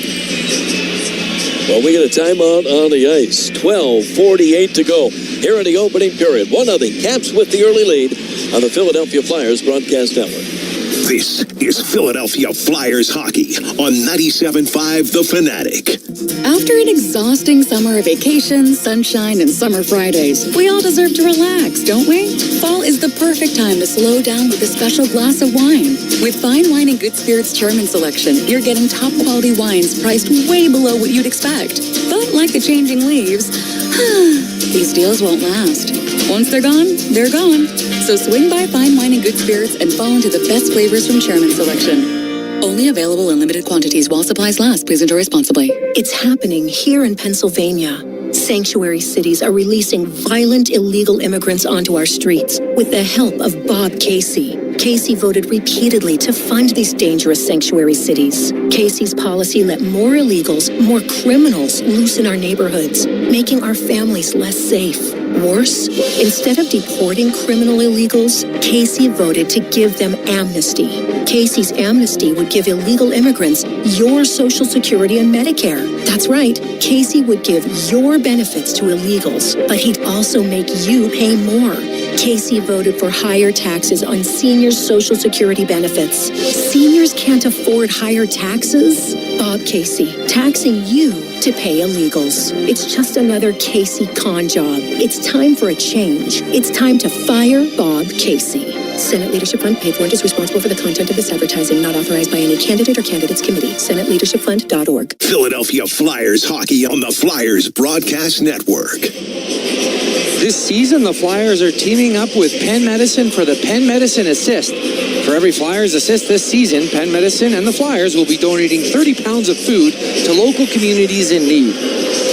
Well, some early fireworks in this one, not all good fireworks. Flyers got the first power play just over 2 minutes in, but they give up a shorthanded goal on a breakaway by Jim Dowd after a fight between the two heavyweights on either club. Konechny took a penalty, and Washington unable to take advantage of their power play. So 1-0 Caps with the lead. And I think they're going to deliver Delorier's helmet to him in the penalty box. 5-on-5 face-off just outside the Washington line. 1-0 Caps with the lead. This is an area of 5-on-5 the Flyers got to be stronger in. 4 times in 6 games now, the Flyers have allowed the first goal. Here's Trevor Van Riemsdyk, younger brother of James, lifts it all the way back into the Philadelphia end. Ristolainen bothered there and turned the puck over, but able to swat it away from LaPierre. And driven deep from center ice behind the Philadelphia net. Played away, tipped into the middle. Zabuto picks it up and now lays it ahead, and he missed that pass to Morgan Frost. That'll be an icing called against Philadelphia. So the Flyers did juggle their forward lines. You heard the guys talk about it in the open. Tippett and Michkov are either side of John Couturier. Frost is centering Lawton and Konechny. And Farabee and Brinker on either side of Ryan Poehling for this one, at least at the start. That fourth line, Delorier, Cates, and Hathaway. That should be a real good forechecking line. Washington's got it. Shot from the point by Carlson. Batted away by Sam Ersson. Wilson forces his way in behind the net and wings it out right point. Carlson gives it up in the middle. Now back to Carlson. Top right circle. Oh, he hit a man on the far side. Unable to get his stick on that, or at least control, was Tom Wilson. Well, Zamula, really good defensive play there. Get his stick, release the man, get his stick on that pass. Philadelphia able to clear. They make a change. And the Caps go back behind their own net. Washington will complete a change of their own. Nick Dowd is out, centering their fourth line. Deflected in the middle by Duhaime in. And Philadelphia's got to scramble back for that. Sanheim up the wall, able to clear the zone to center. Chychrun over to Van Riemsdyk. Out of the lineup tonight, healthy scratch was Jet Lachenko and Tyson Forster for the first time in a long time. On the near side, centering pass into the circle, unable to get that shot through was Taylor Radish. Radish stood up, got it back to the line. Chychrun shot through traffic, hit a man before it got to the net. Picked up by Radish.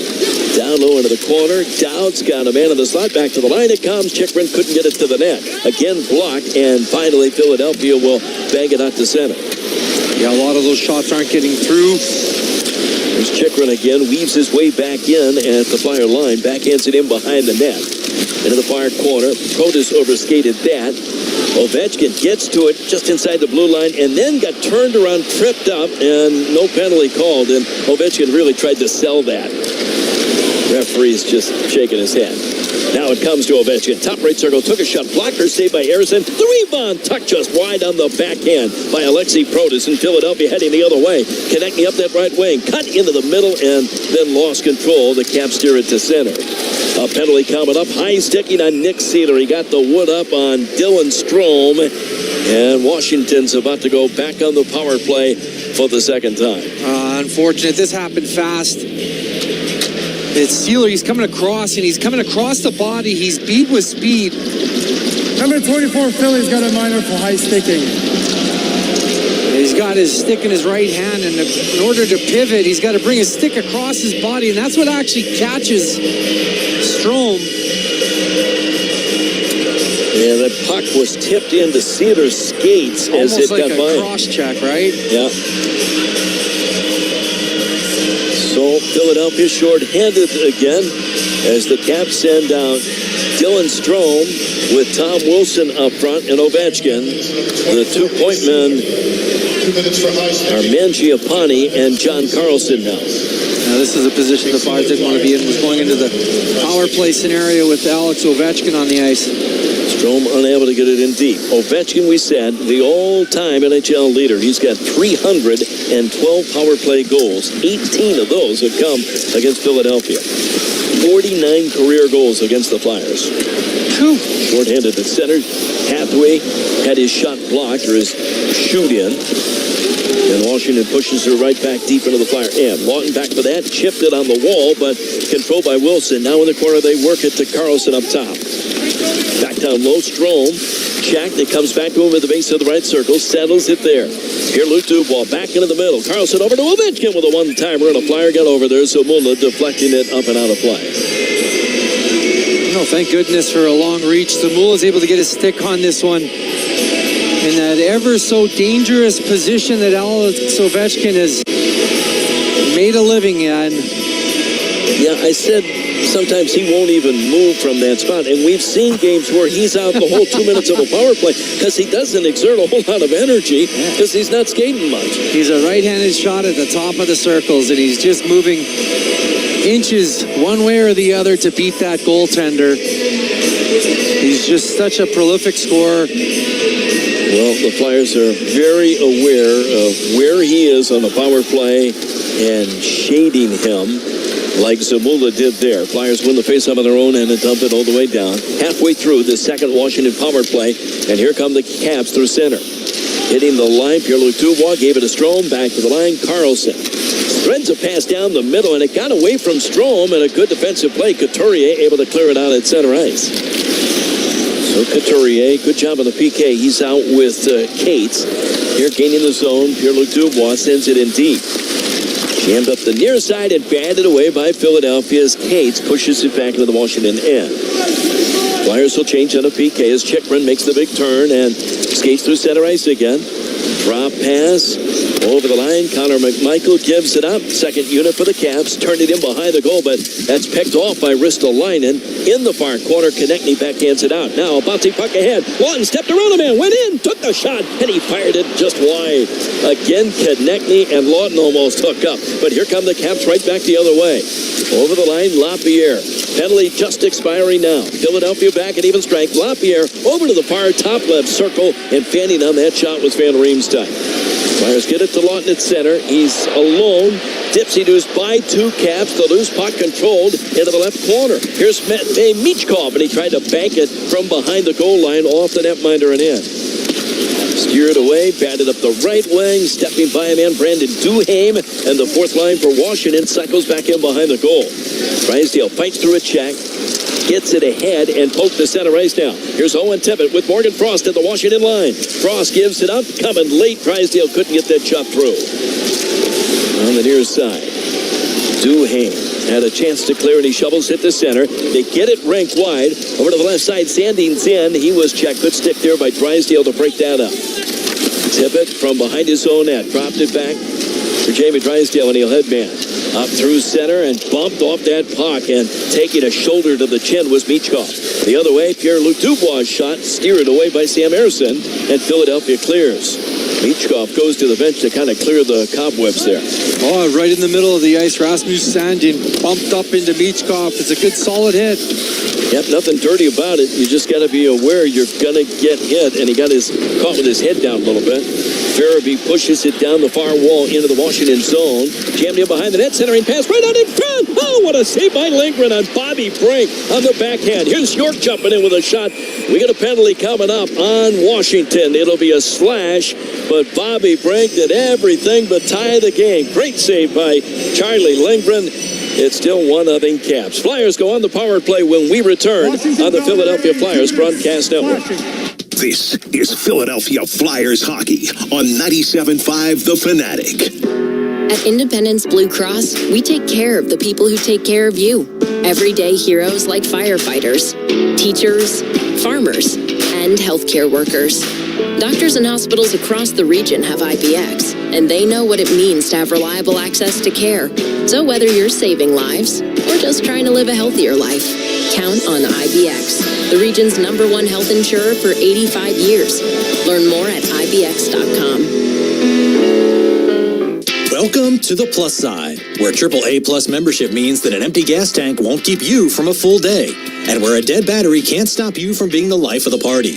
With AAA Plus, tire changes, battery swaps, and emergency fuel are just a tap away. AAA gets to you faster, and if you need a tow, we'll take you further. Become a member today and experience peace of mind on the plus side. AAA is a proud partner of the Philadelphia Flyers. Towing is subject to a 7-day waiting period. Terms and conditions apply. Stick check. It's snack time, Flyers fans. So ditch those tiny, bland, boring mozzarella sticks and level up with Big Mozz. Made with 100% whole milk mozzarella and real fresh ingredients. We've raised the bar on flavor. So whether you're at the arena for the game or making a pit stop at Wegmans, Big Mozz sticks deliver the crispy, cheesy perfection you need. Stick check. Pick up Big Mozz at the Flyers game or make a pit stop at Wegmans and taste what you've been missing. Philadelphia Flyers hockey on the Flyers Broadcast Network. This season, the Flyers are teaming up with Penn Medicine for the Penn Medicine Assist. For every Flyers assist this season, Penn Medicine and the Flyers will be donating 30 pounds of food to local communities in need.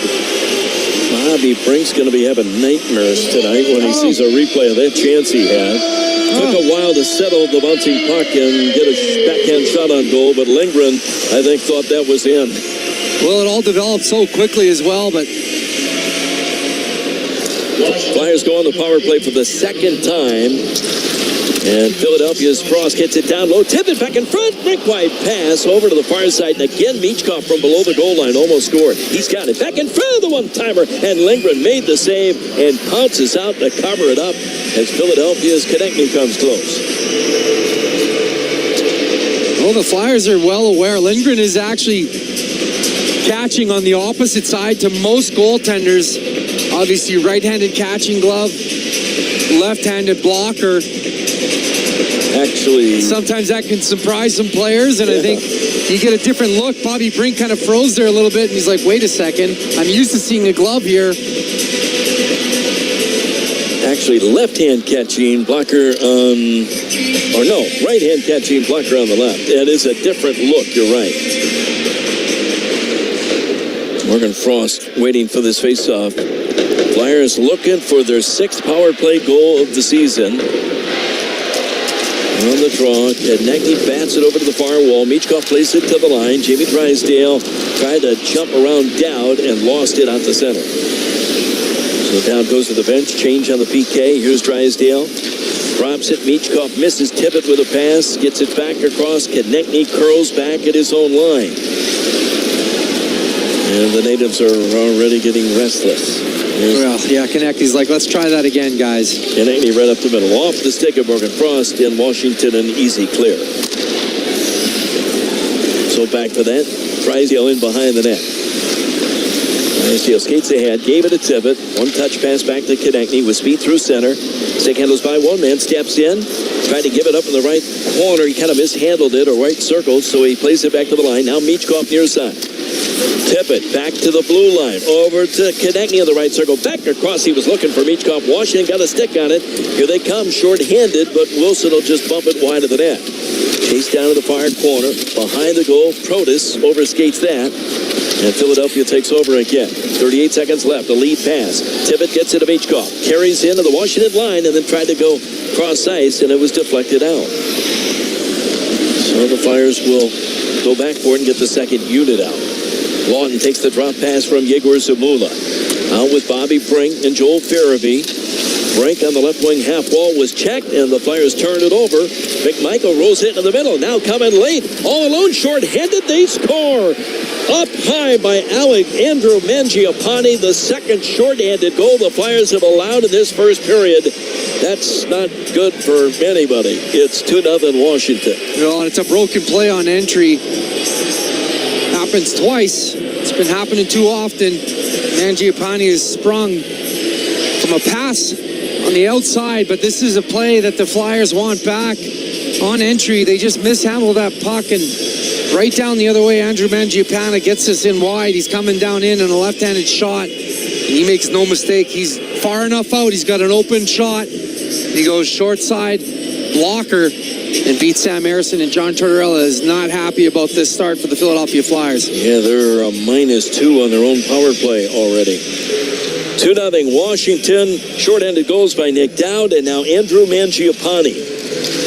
And the Caps lead it 2-0. Flyers still have 9 seconds left, but they're back in their own end.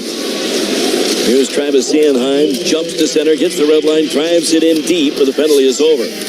So Pierre-Luc Dubois comes out of the penalty box. The Caps scrambling to gain control, pushing in behind their own net. Flyers fourth line out on the forecheck, trying to create a turnover now. Banged into the middle by Delorier, but controlled by the Caps. Spiravari swings in behind his own net, gets it up the near side, and tipped down the ice. Back into the Philadelphia zone. Washington changing. Right back comes Cam York. Steps it over the line. York just flew it in on goal weakly, but it was high enough for Lindgren to glove and squeeze that. So we get a timeout, 4:14 to go in the opening period. 2-0 Washington. A couple of shorthanded goals on the Philadelphia Flyers broadcast network. This is Philadelphia Flyers hockey on 97.5 The Fanatic. It's a new era of orange in Philadelphia, and you don't want to miss the Philadelphia Flyers hit the ice at Wells Fargo Center this season. Bobby Brink, he shoots, he scores on the backhand. Bobby Brink gives the Flyers the lead. Be here on October 26th when the Flyers take on the Minnesota Wild at 1 p.m. Forster with a shot, he scores! Tyson Forster buries one. The first 10,000 fans in attendance will receive a Flyers fanny pack. Get your tickets now, only at PhiladelphiaFlyers.com. I have to confess, I was very excited to call 911. Finally, a good one, and I realized that while what I'm about to say is true, it sounds suspicious. So I'm like, my wife fell down the stairs. From his multiple Netflix specials, comedian Tom Segura brings his new tour, Come Together, to Wells Fargo Center Saturday, January 18th. Get tickets now at TomSegura.com. When this is the sound of a waterfall in nature, there's no cause for concern. But when it's the sound of water gushing through your living room ceiling because a pipe burst inside the wall, there's reason to panic unless you pick up the phone and call 1-800-SERVPRO. Only the cleanup and restoration specialists at ServPro can help make fire and water damage like it never even happened. So make the call to 1-800-SERVPRO at the first sign of water damage. Franchises are independently owned and operated. Philadelphia Flyers hockey on the Flyers Broadcast Network. Don't miss any of the action this weekend when the Flyers drop the puck on back-to-back matchups at home against the Wild on Saturday and the Canadiens on Sunday. Get your tickets at PhiladelphiaFlyers.com. Flyers 0 for 2 on the power play, and they've given up shorthanded goals in both of them. Not very often the Flyers have done that in the same period, let alone the same game. And the Caps with a 2-0 lead. Cross back in with Konechny and Farabee now. And the Caps control the faceoff and lift it all the way down the ice. That should be icing against Washington. It is.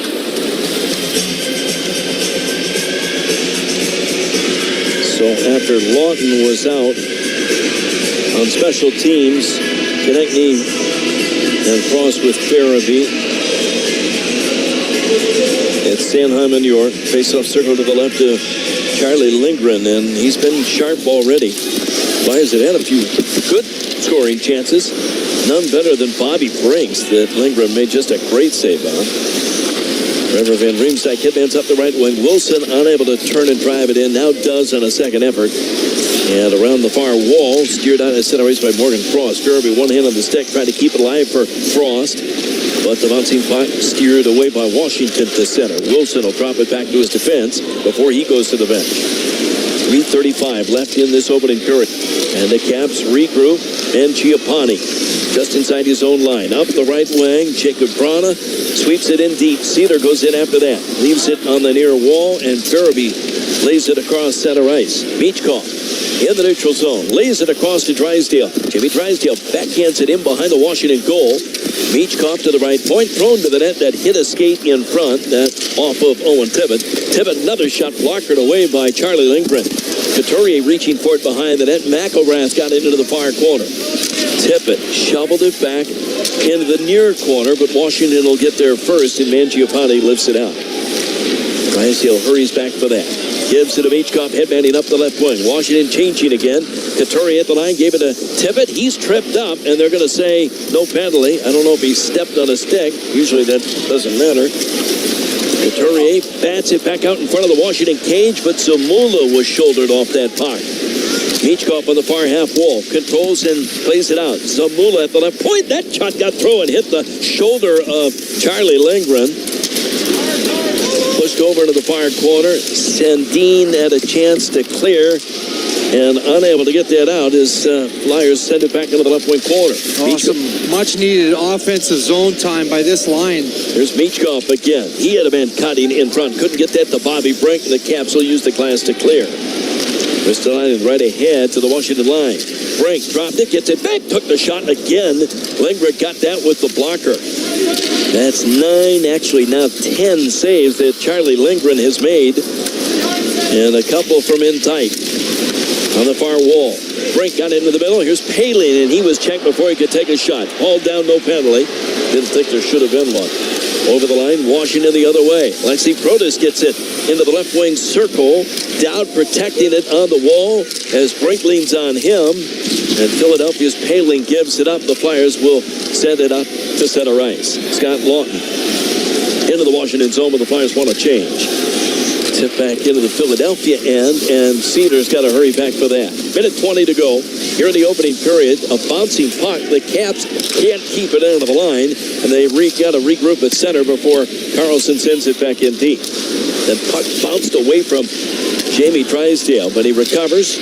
Flyers up the middle, on the move, connecting to the Washington line. Can't make the cross-ice pass. Broken up by Tom Wilson. Wilson carries back in, leading the period with a shot, and Ersson makes the save to keep it 2-0 Washington. That's up and out of play. A good defensive play by Tom Wilson at his blue line. Stops that dump in from Konechny, who's moving, and he's able to come down the ice and get a nice shot there. Not sure puck management's going to be an area that Tortorella's going to be too happy about in this first period. Well, the last couple of shifts, starting with that one shift from Couture with Michkov and Tippett, that was kind of the best shift that they had in this first period, where they generated some offensive zone time, turned the puck over, generated more offensive zone time with opportunities. It's just about repeating it with the next couple of lines coming out. Caps have it. Carlson shot again off the chest, smothered in the glove by Sam Ersson. And that's 10 Washington shots now, so it's 10 aside. Difference in the game, the Flyer power play, except it's gone the other way. It's 2 shorthanded goals for the Caps with 2-0 lead. Pierre-Luc Dubois spent 4 years with John Tortorella in Columbus before he was moved. He's now with Washington on yet another new team for Pierre-Luc Dubois. He's been all over the place. And it's ramped back down the ice, chasing that down. Michkov and Tippett got there, but had it deflected away out to center ice. And cleaning house now, Jacob Chikrin in his own zone. 28 seconds left. Chikrin's father, Jeff, played 3+ years with the Flyers back in the day. Caps are going to be content to just wait behind their own goal until the Flyers make them move it. Less than 15 seconds to play in the period. Carlson into the near corner. Up through center, controlled there. Now Dowd goes rink wide. Here's Radish, unable to get it back in front. Scrum for the puck. Good play by Ristolainen to spin it into the corner as the horn sounds, and a lackluster first period, at least on the Flyer power play, comes to an end. Flyers won't be too happy to go to the room after giving up 2 short-handed goals in the period. They're down to the Caps 2-0 after 1. Well, they're going to have to reset things here coming out for the second period. Those 2 power play goals against, you can't worry. You got to shake them off. Obviously, it happens twice in the first period. You got plenty of game to mount up and get back on your horse and get back out here in the second period and have a strong showing. Dowd and Mangiapane, the goal scorers for the Caps, 2-0 Washington. Stay tuned. Our first intermission coming up. Jason Martinez, Brian Smith will have that after these words on the Philadelphia Flyers Broadcast Network. This is Philadelphia Flyers hockey on 97.5 The Fanatic. If you've considered knee replacement surgery but have concerns about taking the next step, let us ease your mind. At Penn Orthopedics, we provide comprehensive education, so you'll know exactly what to expect before, during, and after surgery, including safe, effective pain management. Our expert surgeons offer multiple treatment options, including robotic joint replacements. It's time to take the next step. Schedule an appointment at pennmedicine.org/joints. It's a new era of orange, and you don't want to miss the Philadelphia Flyers hit the ice at Wells Fargo Center. Here's Forster with the top. He scores! Tyson Forster buries one. Be here for all the biggest matchups, giveaways, rivalry games, and more this season. Konechny's got a breakaway all the way up the ice. Travis Konechny shoots. He scores! Tickets are on sale now for the entire season, only at PhiladelphiaFlyers.com. Fans, discover the Legacy Club in Cherry Hill, New Jersey, where every day is a chance to create lasting memories. From its stunning golf course to distinctive dining options and family-friendly amenities, the Legacy Club offers something for everyone. Whether you're perfecting your golf game, enjoying a gourmet meal, or attending their exciting social or family events, the Legacy Club is your happy place. Ask about their fall membership promotion today. For details, visit thelegacyclub.com. That's thelegacyclub.com. Flyers fans, stream your team when you're on the go.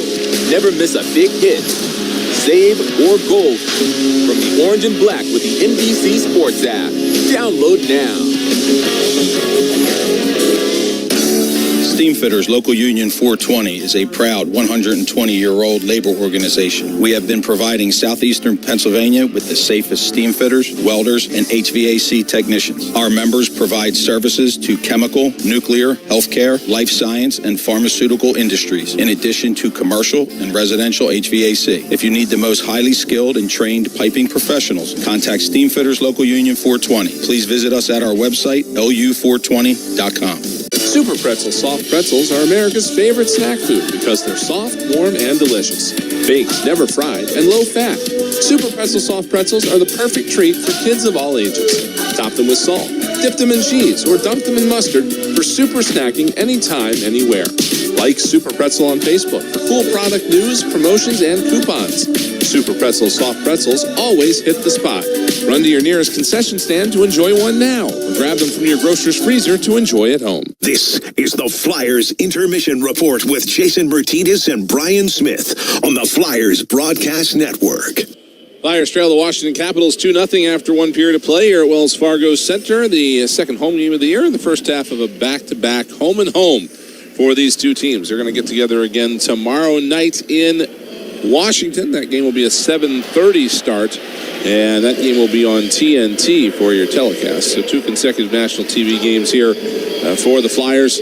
Tomorrow's radio broadcast on 93.3 WMMR here on the Flyers Broadcast Network. So that's what we have ahead for you here over the next 24 to 48 hours. In this one, Jason, it's just one of those periods where you're wondering if you're ever going to score a goal again at this point. I mean, I didn't think the Flyers played badly at 5-on-5. I thought they generated a good bit of chances. The 10 shots on goal actually include a number of, I think, high-danger chances, but those two shorthanded goals are really not what you need when your team is having trouble scoring goals at any strength.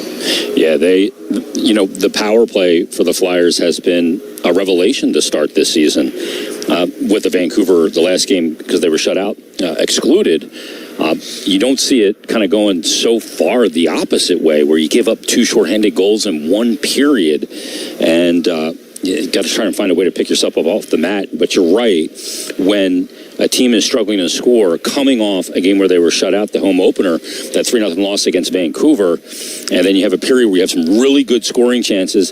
Couturier hits a post early on from the high slot. Konechny, fresh out of the box after a good kill, it gets a breakaway and an opportunity, and he can't hit put it in past Lindgren, and then Scott Lawton just shot one wide, and you start to wonder, man, when goal scoring is such a big part of success in this game. Are we going to ever be able to do it again? It's like hitting in baseball. Somebody's got to get that first hit, and then somebody's got to get a second, and you got to start to rebuild that confidence and release the pressure.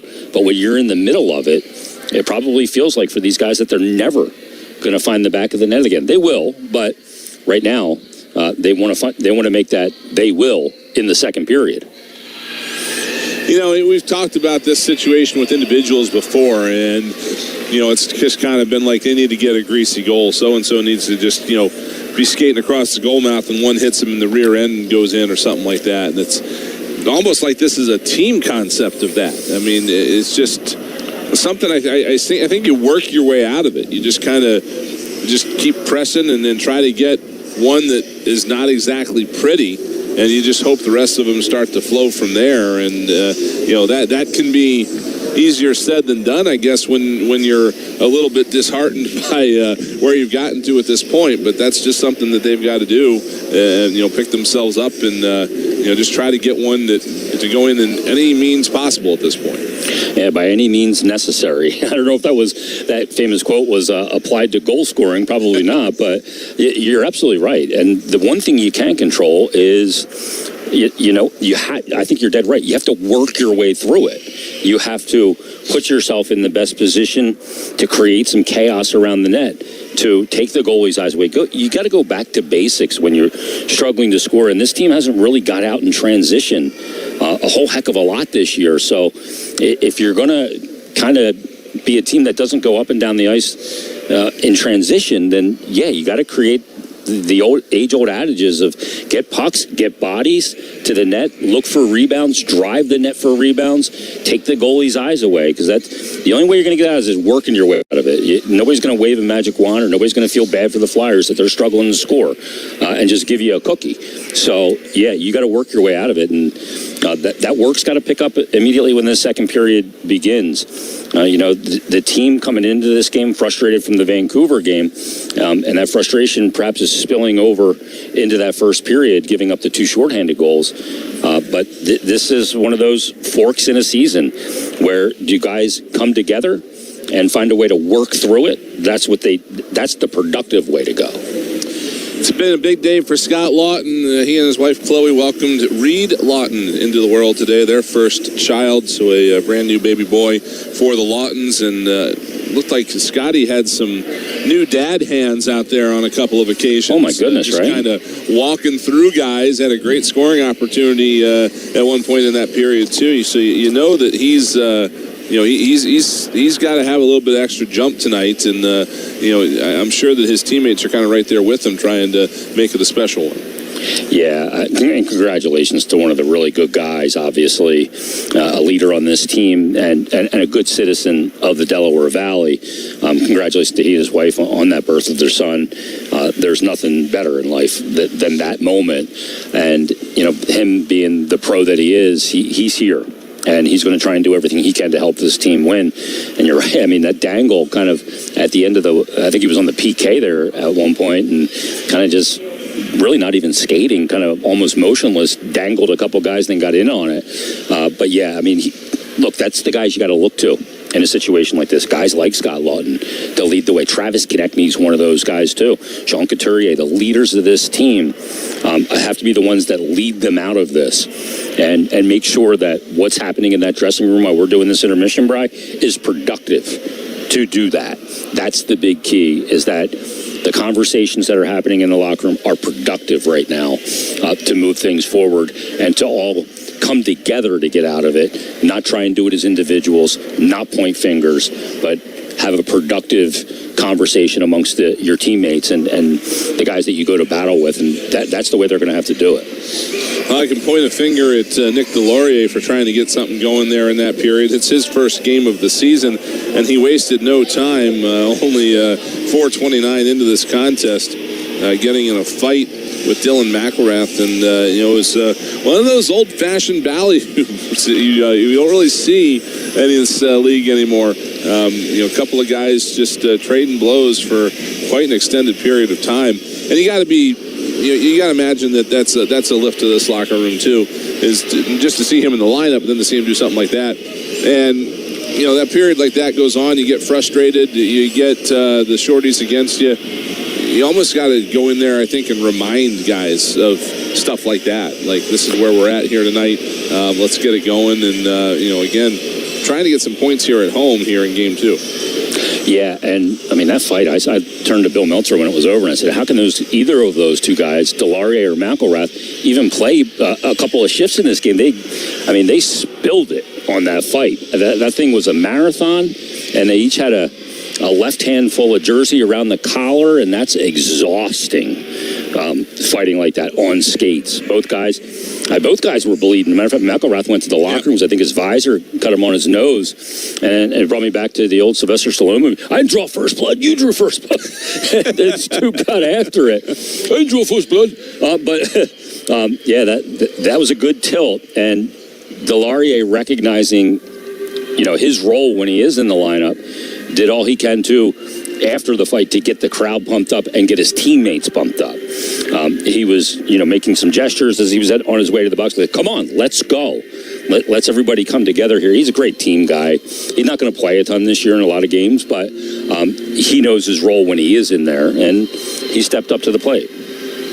Another guy getting into the lineup tonight for the first time this year is Nick Seeler. He was on injured reserve there for the first part of the season after blocking a shot in the preseason, but back out there tonight, played .416 in that first period, a couple of hits to his credit, blocked a shot, did take a penalty as well, but he's another guy that I think is kind of underrated just in terms of what he brings to a locker room. That's one of the reasons the Flyers were, basically missed him in the first 5 games of the year and are so excited to get him back tonight. Yeah, he brings stuff on the ice that's really important to his partner, number one, Jamie Drysdale. He brings a level of protection for Jamie Drysdale. You're not going to be able to push Jamie Drysdale, take advantage of him, take liberties with him with Nick Seeler out there. He's not going to allow that. You know that. And he's a guy that's going to provide accountability for the opposition beyond just his partner, but for anybody on his team. But he's also a guy that, just goes about his game the right way. There's so much respect for what he has, the path he has kind of gone through for his NHL career. And, getting him back out there is very important because I think we talk about slotting a lot, Bri. And sometimes when you have a guy out, they say, oh, next man up. But next man up's not the guy that's supposed to be there. Right. And next man up may work for a game or whatever, but it doesn't work for long periods of time because it's drop-off in most cases.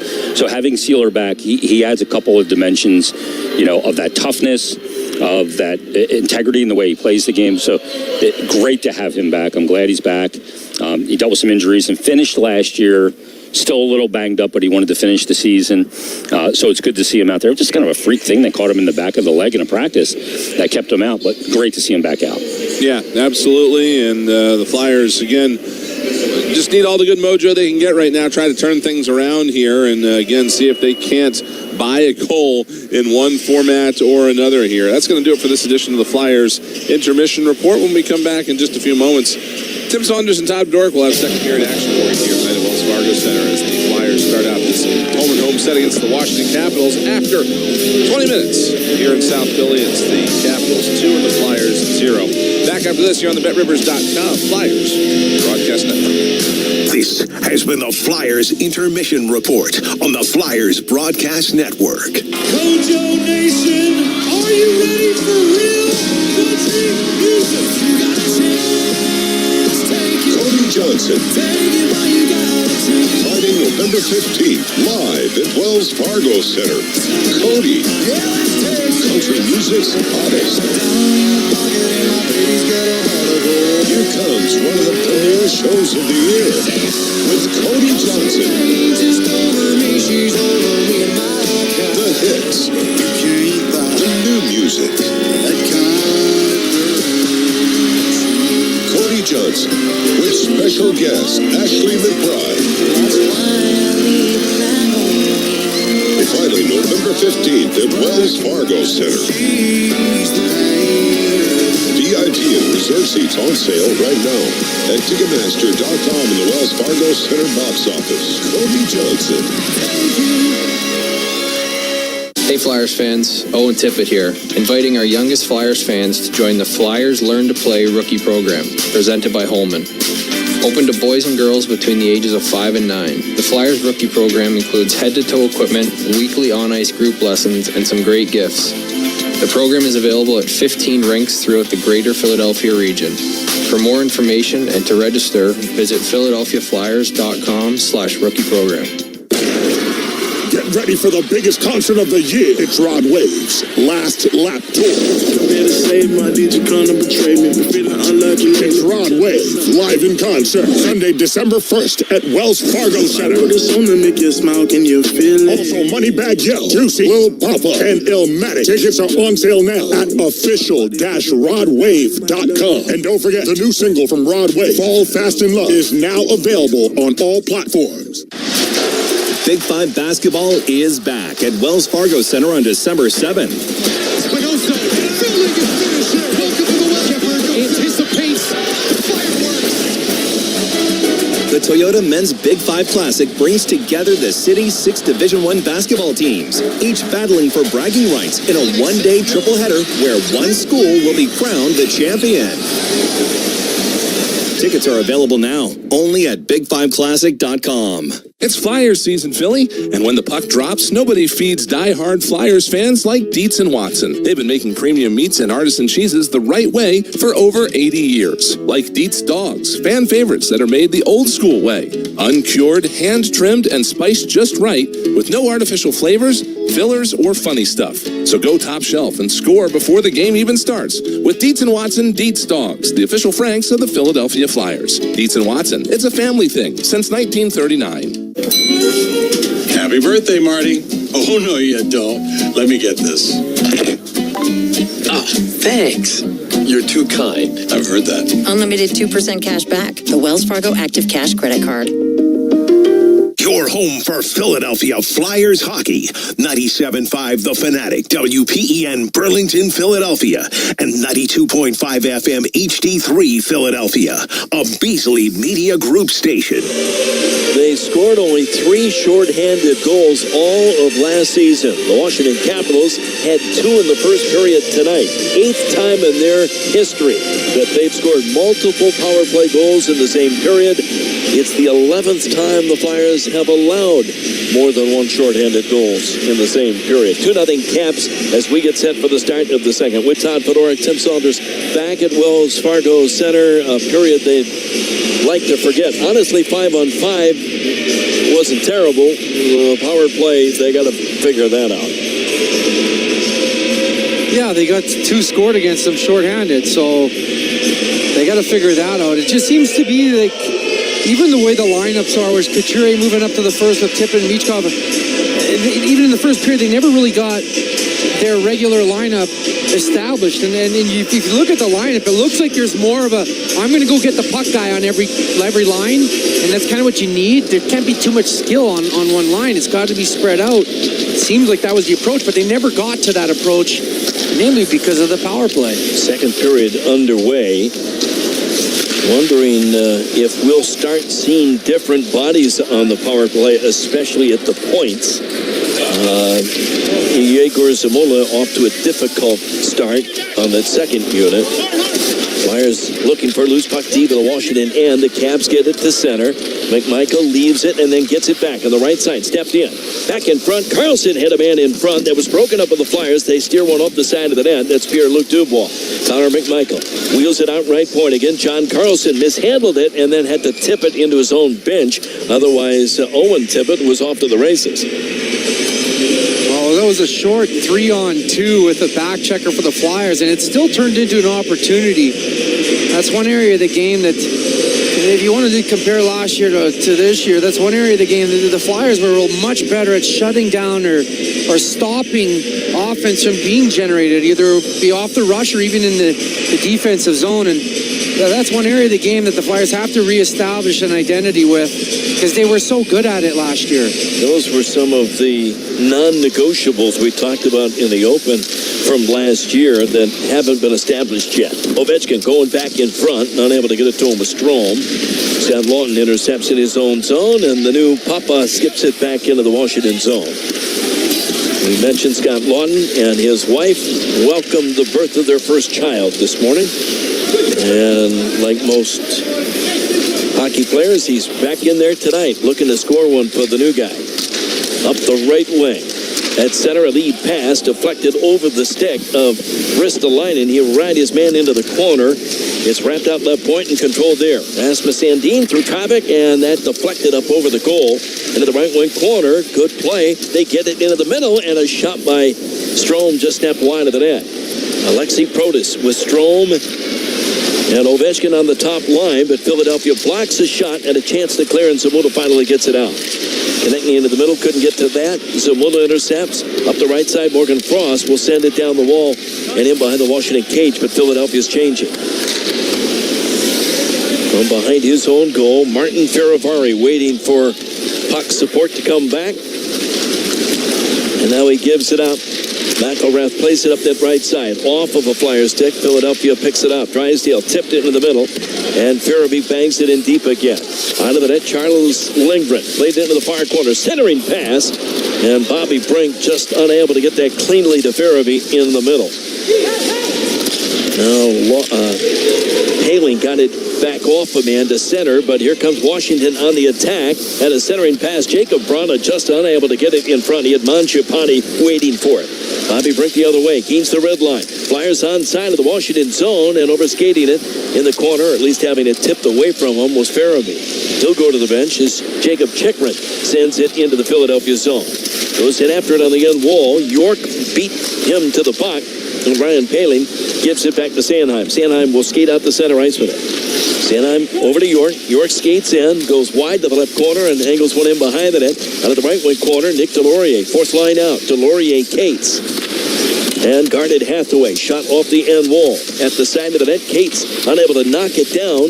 Does control with his skate on the end board as he's checked by Chikrin. And they continue to fight for it. Cates gets free. Kicked it in behind the net and lays it out left point. A shot through traffic, and Drysdale unable to hit the net with that. It was actually Cam York. Big shot from the point. Bodies in front. The Flyers are playing a little bit more of a grinding style. Get that puck in deep and see what we can generate rather than try to generate off the rush. Now puck off a stick at center ice, controlled by Hathaway. He'll skate in, looking at the net, and his shot deflected in behind the goal. Garnet Hathaway, a once valuable member of the Washington Capitals. Capital taken down. That was Brandon Duhaime. And at center ice, at his own line, Ristolainen gets the red line and drives it hard around him behind the goal again. Left corner, Tippett on the end wall, unable to control. That was Couturier. Sanheim knocked down, or Zamula knocked down a clearing attempt. Couturier spins it in front. He had Michkov there, but it's just tipped away by the Caps and back into the Philadelphia zone. Tippett back for that. Zamula headbands up the left wing. Couturier's got Michkov going to the right corner. He's tripped up. No penalty, as he had his skates knocked out from underneath him. Martin Fairview actually just kind of slew-footed him a little bit subtly with his stick. Dangerous play, but he got away with it. Yeah, right in front of the referee, too. Yeah, I'm surprised I didn't see that one. Michkov in the middle. The Flyers get it out to him now. It bounces to Michkov, and he'll leave it for Couturier. Late in the shift, Couturier stick handles into the Washington line. Looking left wing for Michkov. They knocked that down with the stick, and Michkov unable to control on the end wall. Now it comes back to him, a centering pass, and Lawton unable to throw that at the net. Washington skates to center. In the neutral zone, Pierre-Luc Dubois sends it wide of the goal. Cedar back for that, behind his own net for Drysdale. Jamie Drysdale looks up ice, gets it to Morgan Frost, into the middle, controlled there by Scott Lawton, and Lawton will try to get a shot into the net, sticked by the Caps into the near corner. Konechny unable to control that. Look out, Sanheim's caught on a pinch. 2-on-1. Dylan Strome going to the net. He's got a man with him, and Ovechkin misses a half-empty net. Alex Ovechkin, a chance at his 50th goal against Philadelphia. Now Sanheim the other way, and that shot juggled by Lindgren, and that causes Chikrin to get the stick up high, and the Flyer D-man. A little bit of action by both teams. And Lady Luck falls on the Flyers side as Alex Ovechkin absolutely misses a wide open net. I think that puck either rolled off of his stick the wrong way, or Ersing may have got a piece of it. You see this so many times, back and forth as they trade chances. The Flyers come right back the other way. And Lindgren didn't see this puck. That's the thing. He had it up on his upper body, and it's open. Sanheim sees it there, and Chikrin does not like that at all. Goes after Sanheim. A little surprised Chikrin didn't draw a penalty here just because he got the stick up in the chin area of Travis Sanheim. the officials are getting together talking about this. I think it's more about where the faceoff should be, and it is. No penalty on the play. You're right, though. Alexander Ovechkin, boy, he doesn't miss many of those. Sanheim having words with Dylan McElrath from one end of the bench to the other bench, and Sanheim saying, hey, he juggled that puck off his glove, up his chest. The puck was free. Yep. Yeah, that's exactly why McElrath sat down. He's just checking in and saying, hey, you ain't taking shots at my goaltender? Sanheim says, no, I'm not, sir. But I would if you did. If you dared me. You called him sir? No, they weren't saying those words there, Timmy. Okay. Translating for the kids out there in Radio Land. In behind the goal, okay. Here's what I do like. I wanted to make a statement here about Couturier and Michkov. Couturier, I like what I've seen in the short shifts that they've had together. Couturier looks for Michkov in the positions that Michkov wants to be in. Here's Bobby Brink up the left side into the Washington zone. Out in front, Ristolainen couldn't get the shot through. He hit the cap defender, and the other way, Mangiapane pushes it out at center. Hendricks Lapierre back to Mangiapane, drags and shoots, and a good save by Sam Ersson. He tried to slide that short side, and Ersson says, nope, I've got it. Now it's turning into a little bit of a transition game for the both teams. We get a timeout on the ice. 13:54 to go, second period. 2-0 Washington on the Philadelphia Flyers Broadcast Network. This is Philadelphia Flyers hockey on 97.5 The Fanatic. The road to your next ride starts here at Franklin Mint Federal Credit Union with an auto loan rate as low as 5.79% APR up to 72 months. Enjoy pre-approval and signing documents remotely. That's an auto loan rate as low as 5.79% APR. Learn more or apply at fmfcu.org. Franklin Mint Federal Credit Union. Application subject to credit approval. Complete terms at fmfcu.org. Membership eligibility applies. Hi, it's Brian Boucher, and let me tell you about my friend Mario and his team at Great Railing. When your deck or railing project is in crunch time, there's only one place to go. In one trip to Great Railing, you'll find everything for the whole project from start to finish in stock. They have a huge selection of highest quality products at a fraction of the cost. I know firsthand the money you will save on your project. For quality products and everyday great pricing, do what I did and call Mario at Great Railing. Call 856-875-0050 or log on to greatrailing.com. October is ending, but I want to keep the fall fun going. So I shopped Kohl's lowest prices of the season. I saved 30% on top active brands like Nike, Adidas, and Under Armour. Then I got my kids some boots for under $22. Scored 50% off Food Network baking must-haves, and earned Kohl's cash. Yep, it doesn't get better than Kohl's. Flex Styles offers end October 27th. Coupons do not apply to Nike, Adidas, and Under Armour. See store or Kohl's.com for details. Philadelphia Flyers hockey on the Flyers Broadcast Network. Inside Edge season ticket memberships for the 2024-25 season are available now. Get exclusive benefits, concessions, and merchandise discounts, new rewards, and more. Join the team and become a member today at PhiladelphiaFlyers.com. About 6 minutes into the second period, Fritz, you're liking the combination of Couturier and Michkov because Coots is smart enough to look for the kid. Well, yeah, I think Michkov has got to settle into the defensive structure of not only Tortorella, but even the NHL, because so much of your offense can be generated from good defensive structure in the NHL. Couturier, obviously, as defensively minded as he is, it's going to benefit because he'll cover for Michkov, right? Here's Michkov across his own blue line. Sanheim got through the traffic, stepped in over the line, right wing pass too far in front of Michkov, but Michkov took it away from McElrath. Goes in behind the goal before he's checked. Couturier is back there as well. They scrum for it as Couturier was upended, and Washington skates away. Martin Faravari at center. Had a little difficulty with it, almost lost it in his own skates before he pushes it in to the Philadelphia zone. York comes over, trying to play it up the wall.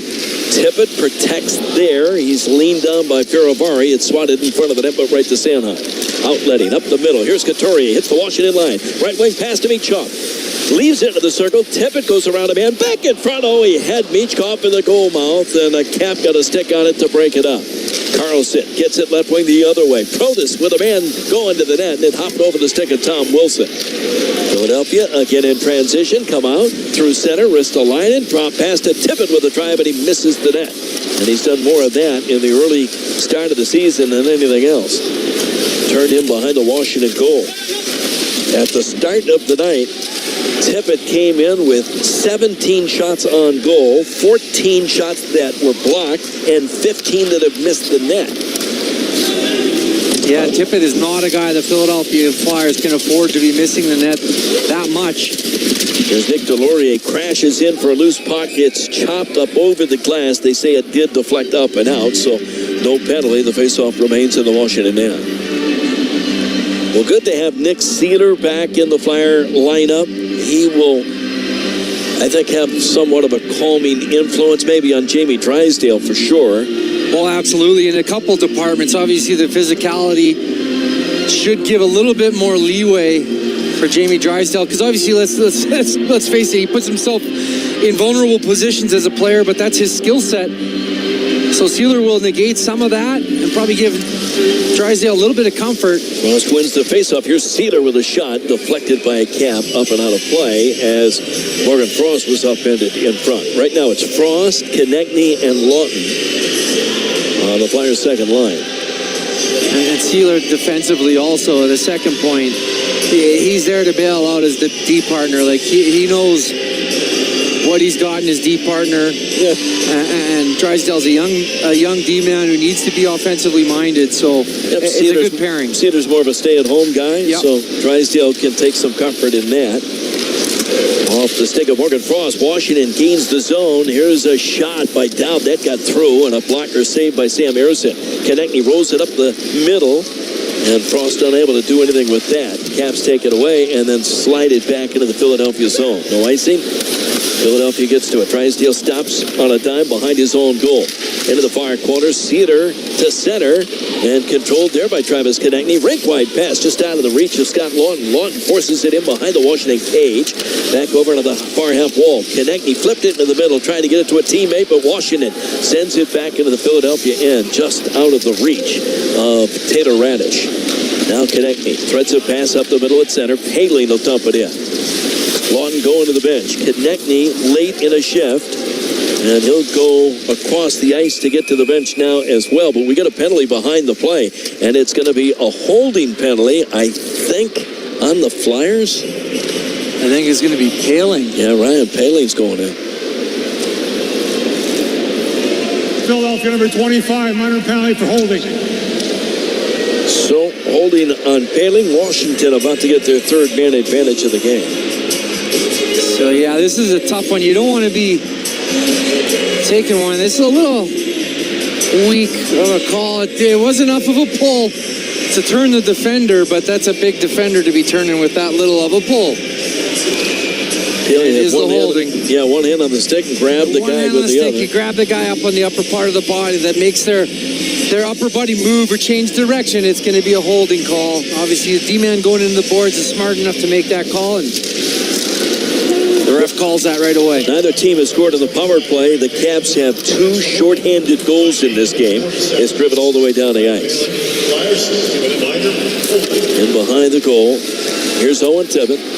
Tippett headbands up the left wing. Pierre-Luc Dubois stepped in, angled to the wall. Philadelphia trying to dig that off the boards, and Noah Cates going to jump on it. Skate across his own zone, and Cates gets it to the center and then sends it the rest of the way down. Philadelphia changes on the PK. 30 seconds gone in this third Washington power play. Caps are tied for 23rd in the league after finishing last season 18th. And now a good move by Konechny to Dipsy-do by a man. He skates the center with Lawton. Lawton over the line, dropped to the Konechny, back cross ice. Here's Nick Seeler with a shot, and Lindgren made the save, and Konechny on the rebound. Almost turned and tucked it back in. Lawton on the end boards. Spins, he's outnumbered back behind the Washington cage, and Ovechkin gets it free. Lawton pulled to the ice. He's still tangled with a capital well behind the play now. Dylan Strome stick handles it over the line into the Philadelphia end. Into the middle. They work it near side to Ovechkin. Base of the left circle, back in front, and no Cap could get a stick on that. He was looking for Wilson. Cates gets back there to break one up, and Philadelphia again clears. Well, they make it exciting. Scott Lawton holding that forward down there. Chychrun at center ice dropped it to McMichael. Second unit out for Washington. McMichael just missed Mangiapane with a pass, and Couturier jumps the other way. Couturier stick handles to the Washington line before he was poke checked. And the Caps turn. Here's Connor McMichael, goes wide left circle, looking at the net, and a shot up high. Harrison made the save, and it's pushed back to him, and he'll cover it with 8 seconds left in the Ryan Poehling penalty. Yeah, that's just a perfect time for a whistle there. Harrison sees that one come up. And boy, the Flyers back at it again. Konechny, 2 grade A chances. One is a feed to a good shot on that penalty kill. They actually have generated more 5-on-5 tonight, haven't they? Sealing had the opportunity moments ago. Face up back in the Philadelphia end.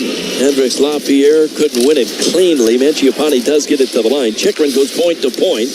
And from that far side, a shot by McElrath got through, but it's swallowed up by Ersson as the penalty to Poehling expires. Yeah, when they were 5-on-5 at the start of this period, they kind of went for about 10 minutes there. And you've seen the regular lineup get a regular shift in. We get a timeout. We're halfway through the second. Still 2-0 Caps on the Philadelphia Flyers broadcast network. This is Philadelphia Flyers hockey on 97.5 The Fanatic. Get the official NHL app to watch, read, and listen to all the deets. All I can say is absolutely wow. All the sauce. All the saves. All the hits. All the snipes. All the sellies. All the hockey. If it's hockey, it's here. Listen to every NHL game for free, now with Apple CarPlay and Android Auto. Download the official NHL app now. Fans, discover the Legacy Club in Cherry Hill, New Jersey, where every day is a chance to create lasting memories. From its stunning golf course to distinctive dining options and family-friendly amenities, the Legacy Club offers something for everyone.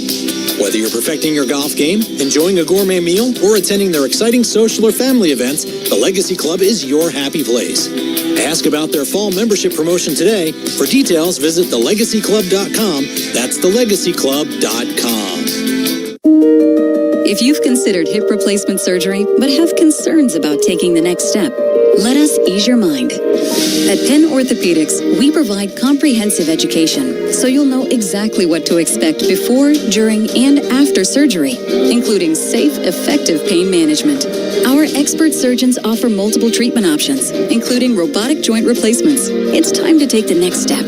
Schedule an appointment at pennmedicine.org/joints. Philadelphia Flyers hockey on the Flyers Broadcast Network. Be here when the Flyers face off against the Wild on Saturday for the Flyers Fanny Pack giveaway. The Canadiens is on Sunday, and the Blues during the Halloween Spooktacular next Thursday. Get your tickets at PhiladelphiaFlyers.com. Well, the Flyers still down 2-0 halfway through this game. They're 3 for 3 in the penalty kill tonight. They've actually killed off 10, actually 13 of the last 14 opposition power plays. So the PK's been good. Power play gives up 2, though, in the first period. 2 shorthanded goals by Washington. And that's the difference in the game. Here's Washington into the Flyer line. Mangiapane looking at the net, rolled it in front. And Jacob Vrana was in tight, checked at the last second. Didn't really even get a shot on goal. It's sent wide of the net from the point. Poehling rules it in front of his own goal, and finally gobbling that up, Owen Tippett, but pushes it out of his own reach, and Washington sends it back the other way. Vrana chased it down to the left wing half wall, gets it ranked wide, back in front, and they couldn't get it to Chychrun. Chychrun was checked. Cap it alive for Nick Dowd, and Dowd will play it back to the line. Chychrun misses the net as he fired it up over the goal. Trevor Van Riemsdyk for Nick Dowd. Dowd at the blue line for Chychrun. Bumped him behind the goal. When he was a Washington Hathaway used to do a podcast with Nick Dowd. So they're kind of buddies. Tricking over into the right circle, and a shot by Trevor Van Riemsdyk ends up in the air into about the second row and out of play. A podcast. What would a Hathaway Dowd podcast be called? It probably revolved around hockey and there's sports. Yeah, probably. Imagine. Faceoff's going to remain in the Philadelphia zone. Flyers have been outshot 14-12 so far in the contest. Philadelphia only has 2 shots in the period, though. Faceoff in the circle to the right of Sam Ersson, and Hathaway kicks it to his own man. Unable to control that was Nick Delorier. Now following the play up, Cam York carries in, goes in wide into the left corner before it's banded away, and Dylan Strome for the Caps takes over. Behind his own net for Rasmus Sandin. Rasmus Sandin is the brother of the former Flyer product. Hathaway knocked it down away from a man. Philadelphia carries in. Here's Cates going to the net, trying to cut in front and just unable to get it back to his forehand. The other way, Washington has one trickle right to Sam Ersson. He'll put the glove on that and cover it up. Linus Sandin, the former Flyer, is the brother of Rasmus. And I think Linus is back in Sweden playing. Good hockey players coming out of that country. Yeah, I guess. A lot of them. The big burly D-men, some big tall centermen. And how about that shift by, I guess you'd call it the fourth line with Hathaway and Paling and Nick Delorier. Not pretty, but they're creating chaos. Which is the idea, I guess. Glove down by Couturier in his own zone. He tried to spin it up the middle. Unable to get to it was Farabee. Now Brink was turned around and upended into the Washington zone. Puck is free for Ristolainen. Wrapped it in behind the net. Dylan McElrath controlled it there. Put it right into the stick of Bobby Brink. A centering pass, but intercepted by McMichael. He'll skate out of danger to center and poked in deep into the Philadelphia end. Ristolainen wins the race back there in front of Pierre-Luc Dubois. Ristolainen headbands up the left wing. Farabee into the cap line. Back into the corner. Joel Farabee leaves it for Ristolainen. Sends it to the blue line at the point. Cedar to Brink. Back over to Ristolainen with a shot across the goal mouth. It deflected into the corner. And the Caps get there and McMichael outlets. Broken up by the Flyers. They'll take over. Bobby Brink right in front of the penalty box will trickle one across into the far corner, but Washington will get there first. Veravari will leave it there for Jacob Chikrin. Lifts it into the air, batted down to the Flyer line. Drysdale gets it ahead. Konechny poke check, and it's swept in by Farabee late in the shift. He'll go to the bench to change. Caps get back to play it. And it's center ice. Tipped by McMichael into the middle. Pierre-Luc Dubois angled to the wall, but he does drive it in deep. Washington will get fresh legs out. 6:08 left in this second period. Drysdale up the right wing. Konechny rink wide. That bounced away from Scott Lawton. Right to Paling. Gets it right wing. Konechny onside. Skates. Turns on the half wall. Then leaves it for Ryan Paling. Back to Konechny. Konechny will flip it toward the front of the net. Lawton had it tipped away from him. Back down low. Carlson jumps behind his own goal. Checked by Paling. Loose puck tipped into the middle with a bouncing puck. Lawton on goal. Kicked away by Charlie Lindgren. He just swung at a errant pass in the middle and got some wood on it. Now Lawton leaves into the far corner for Travis Konechny. Konechny and Lawton so good together. Konechny's got to do a good job to keep Dow from breaking up the ice, but there is going to be a penalty on the play. It's going to be TK for holding the stick. And Washington, when we come back, will have a power play. It's 2-0 Caps with the lead in the second of the Philadelphia Flyers broadcast network. This is Philadelphia Flyers hockey on 97.5 The Fanatic. Kamala Harris gets that everyday costs are too high. She has real plans to tackle price gouging, cut taxes for middle-class families, and make life more affordable. Her opponent's plan? Donald Trump plans to impose what is, in effect, a national sales tax. On everyday products, it will mean higher prices on just about every one of your daily needs. A Trump tax on gas, a Trump tax on food, a Trump tax on clothing, a Trump tax on over-the-counter medication. Donald Trump's plan would cost a typical family $3,900 a year. When everyday prices are too high, he will make them even higher. Kamala Harris. A better plan for lowering costs for a future we can afford. Paid for by FFPAC, ffpac.org, not authorized by any candidate or candidates committee. FFPAC is responsible for the content of this advertising.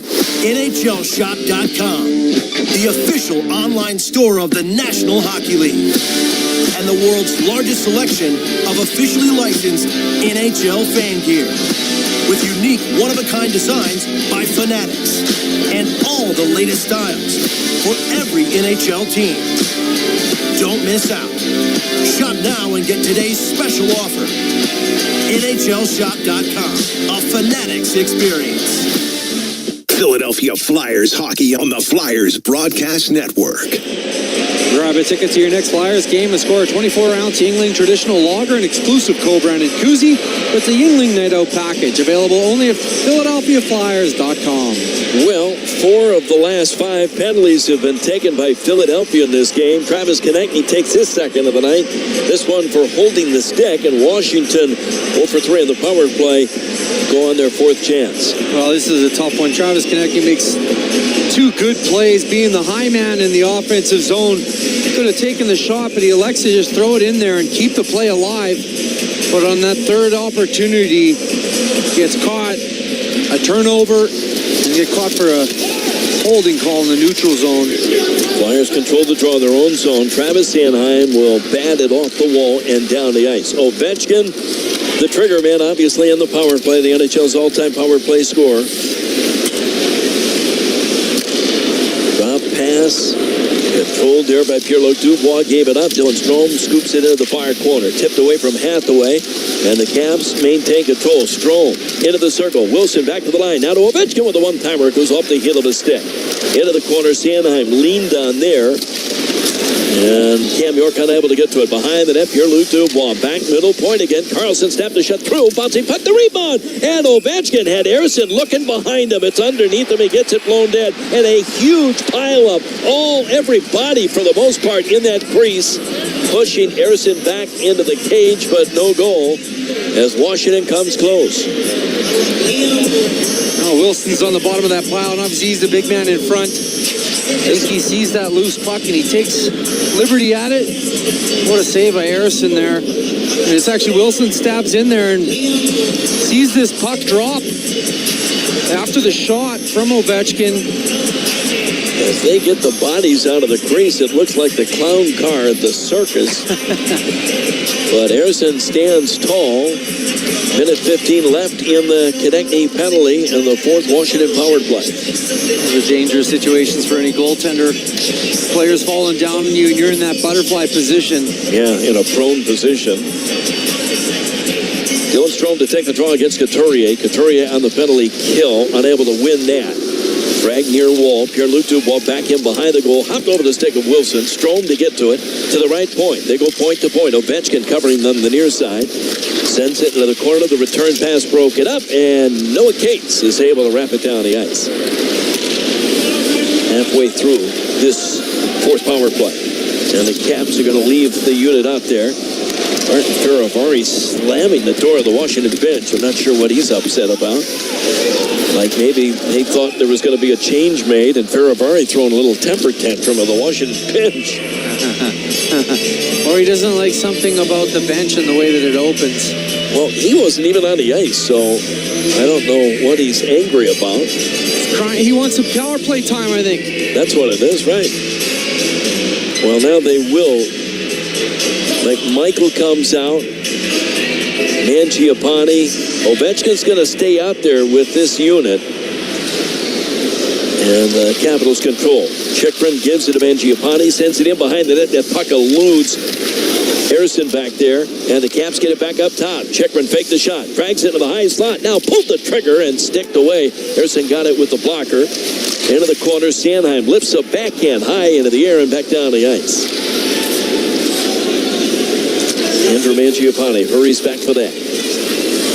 Skates up that right side, gets past Lawton, then dropped it to no one. And Lapierre's got to hurry back into his own zone for it. Washington completing another change. 6 seconds left on an ineffectual power play. Now Chickman legs the puck through the middle to the Flyer blue line. Left wing pass, trying to fight through traffic. Nick Dowd lays it back in behind the goal. On the end wall, turning with it there, and checked was Taylor Radish, and Philadelphia on the loose puck. Haley unable to control that. Dowd will steer it back to his defense. 3:10 to go. Flyers still with only 3 shots on goal in the period. Puck in the air. Oh, and off the glove of Erson. He tried to squeeze that. Now he's got traffic in front of the net as Washington tries to set it up, but Rasmus Ristolainen banked it up the left wing at center. Michkov, he's got a man. Go into the net. Tried to hit Couturier in the slot. Kicked into the corner. Wrapped him behind the goal. And Michkov will come get it on the near right wing wall. He's checked as he tried to protect the puck, and it squirts out the center. Drysdale into the middle off the stick of Joel Farabee. The Flyers having difficulty even completing passes at this point. Here's Michkov into the middle. Drysdale jumps into the hole. He carries in. Pulled up with a shot, and he's fired it just wide of the net. Good scoring chance there, but again, the Flyers miss the cage. Trevor Van Riemsdyk into the far corner. Farabee looking for it. Poked away by Frost, but Washington gains control, and Pierre-Luc Dubois gets it in over the line. Connor McMichael checked in the corner on the wall by Yegor Zamula. Scrum with the puck. And the Philadelphia end squirts in front, but played away by Michkov. And here comes Morgan Frost the other way. Frost at center with Michkov. Michkov on the right wing. Took the pass, couldn't get it in deep, though, and Washington again clears to center. Caps gain control. Less than 2 minutes to go in the period, and flipped in deep. Philadelphia's got to go back behind their own goal for it. Travis Sanheim starts out to Zamula. Back up that left wing, trying to thread that lead pass to Bobby Brink. Broken up. The Caps the other way. They had Dylan Strome going to the net, and Ovechkin couldn't get it to him. Batted ahead to center. Over skating that Couturier, but Bobby Brink's got it. Over the line, gives it up. Owen Tippett, and Tippett couldn't do anything with that. He was trying to play that back to Morgan Frost. The Caps held up Frost. Crowd wanted a penalty there. Here's Sanheim skating back into the line. Pulled up, took a shot, threw it to the net anyway, and it's kicked off a skate to the left wing corner. Noah Cates off the wall. Looking to make a play at the line. They go point to point. York to Sanheim. Back over to Cam York. York winds it in behind the net. Cates upended from behind by Dylan Strome. And Washington with a chance to control and clear the center. Final minute of play in the second period. 2-0 Washington. Both goals in a first, both short-handed for Washington. York right up the middle, deflected in by Philadelphia's Noah Cates, and back for that, Jacob Chekrin behind his own goal. Philadelphia changing. Chekrin ahead up the left wing, and Brandon Duhaime sends it hard around behind the net. Unable to pull it off that far wall was Farabee. Van Riemsdyk sends it in behind the goal to the near half wall, and Konechny outlets. Farabee into the middle at center ice. Ryan Paley looking for skating room and unable to get by Trevor Van Riemsdyk. Sicked off of him, and Washington with a chance to push it back out to center. That hit the back of the linesman, and then Farabee had his hand slashed. So Brandon Duhaime got away with one right there. Off the glove of Chikrin. 6 seconds left. Now the Flyers jam it free in behind the goal, but unable to get to it. The final second ticks off. Little pushing and shoving back there as sticks come up high. And everybody's going to grab a dance partner in behind the Washington cage. But Philadelphia's now played, 5 periods here at home and don't have anything to show for it. They trailed 2-0 after 2 in this one. Yeah, the Philadelphia Flyers just seem like they've been chasing the game. And the thing is, if this period would continue, it seems like they would get a goal soon. Hopefully the Flyers can maintain that kind of focus, that intensity coming into the third, because they're going to need much more of the same play that they've had the last 2-3 shifts here of this second period to get that first goal and hopefully open up the floodgates. Still a bit frustrated, but the Flyers trailed the Caps 2-0 after 2 periods of play. Stay tuned. Our second intermission is coming up. Jason Martinez, Brian Smith have that when we return to the Philadelphia Flyers broadcast network. This is Philadelphia Flyers hockey on 97.5 The Fanatic. Interviews, insight, and in-depth analysis. Join former Flyer Scott Hartnell and Hall of Fame writer Al Morganti for Flyers pre- and post-game live. Before and after every game. Only on NBC Sports Philadelphia and streaming on the NBC Sports app. Brady Plus is a nationwide distributor providing supplies, plus support. In Jansan Food Service and Industrial Packaging, we deliver tailored solutions to make customers more productive, more sustainable, and more successful. Whether you're maintaining a clean and safe facility, running an efficient restaurant, or protecting products during transit, we have the expertise to solve your toughest problems. At Brady Plus, your biggest challenges are our best solutions. Learn more at BradyPlus.com. Hi Flyers fans, this is Scott Lawton. This past summer, Gritty and I took some family photos at JCPenney, and now you have the chance to take those photos home. We made them into a shirt that you can get right now at PhiladelphiaFlyers.com or pick up next time you're at the Wells Fargo Center. Half of all proceeds from these shirts will go to the Pennsylvania SPCA to help their mission of finding homes for homeless pets. I hope you'll check it out today at PhiladelphiaFlyers.com. 102.9 WMGK presents Trans-Siberian Orchestra. The rock holiday tradition returns. December 22nd, 2 shows, Wells Fargo Center. Tickets on sale now at Ticketmaster.com. Soaring guitars, dazzling lasers, and enough pyro to keep you warm all season. Trans-Siberian Orchestra, produced by Live Nation. At Independence Blue Cross, we take care of the people who take care of you. Everyday heroes like firefighters, teachers, farmers, and healthcare workers. Doctors and hospitals across the region have IBX, and they know what it means to have reliable access to care. So whether you're saving lives or just trying to live a healthier life, count on IBX, the region's #1 health insurer for 85 years. Learn more at IBX.com.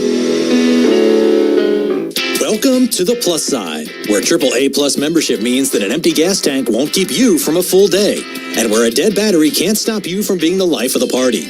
With AAA Plus, tire changes, battery swaps, and emergency fuel are just a tap away. AAA gets to you faster, and if you need a tow, we'll take you further.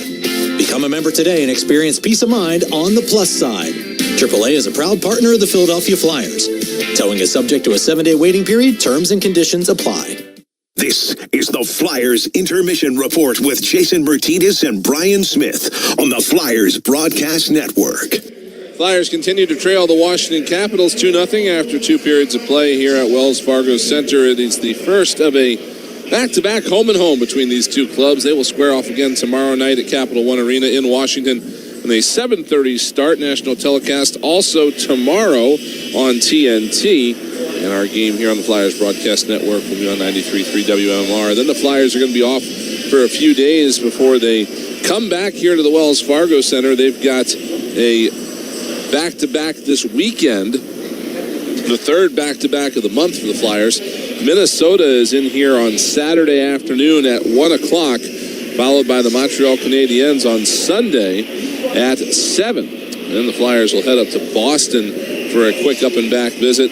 That game is next Tuesday, a week from tonight, followed by a home date against the St. Louis Blues on Halloween this year. Flyers are in action on the Halloween holiday, and that will wrap up the first month of the NHL season. Hopefully the Flyers will find a goal somewhere in those games, Jason, as unfortunately their scoreless streak has now broached 100 minutes, 107 and change since the Flyers' last goal in the Seattle game. That was in the third Drysdale, right? Seattle game, the Drysdale goal, yep. And even those goals there in that Seattle game were a little bit of garbage time goals. So you're really looking for some perhaps some sustained offense from this team.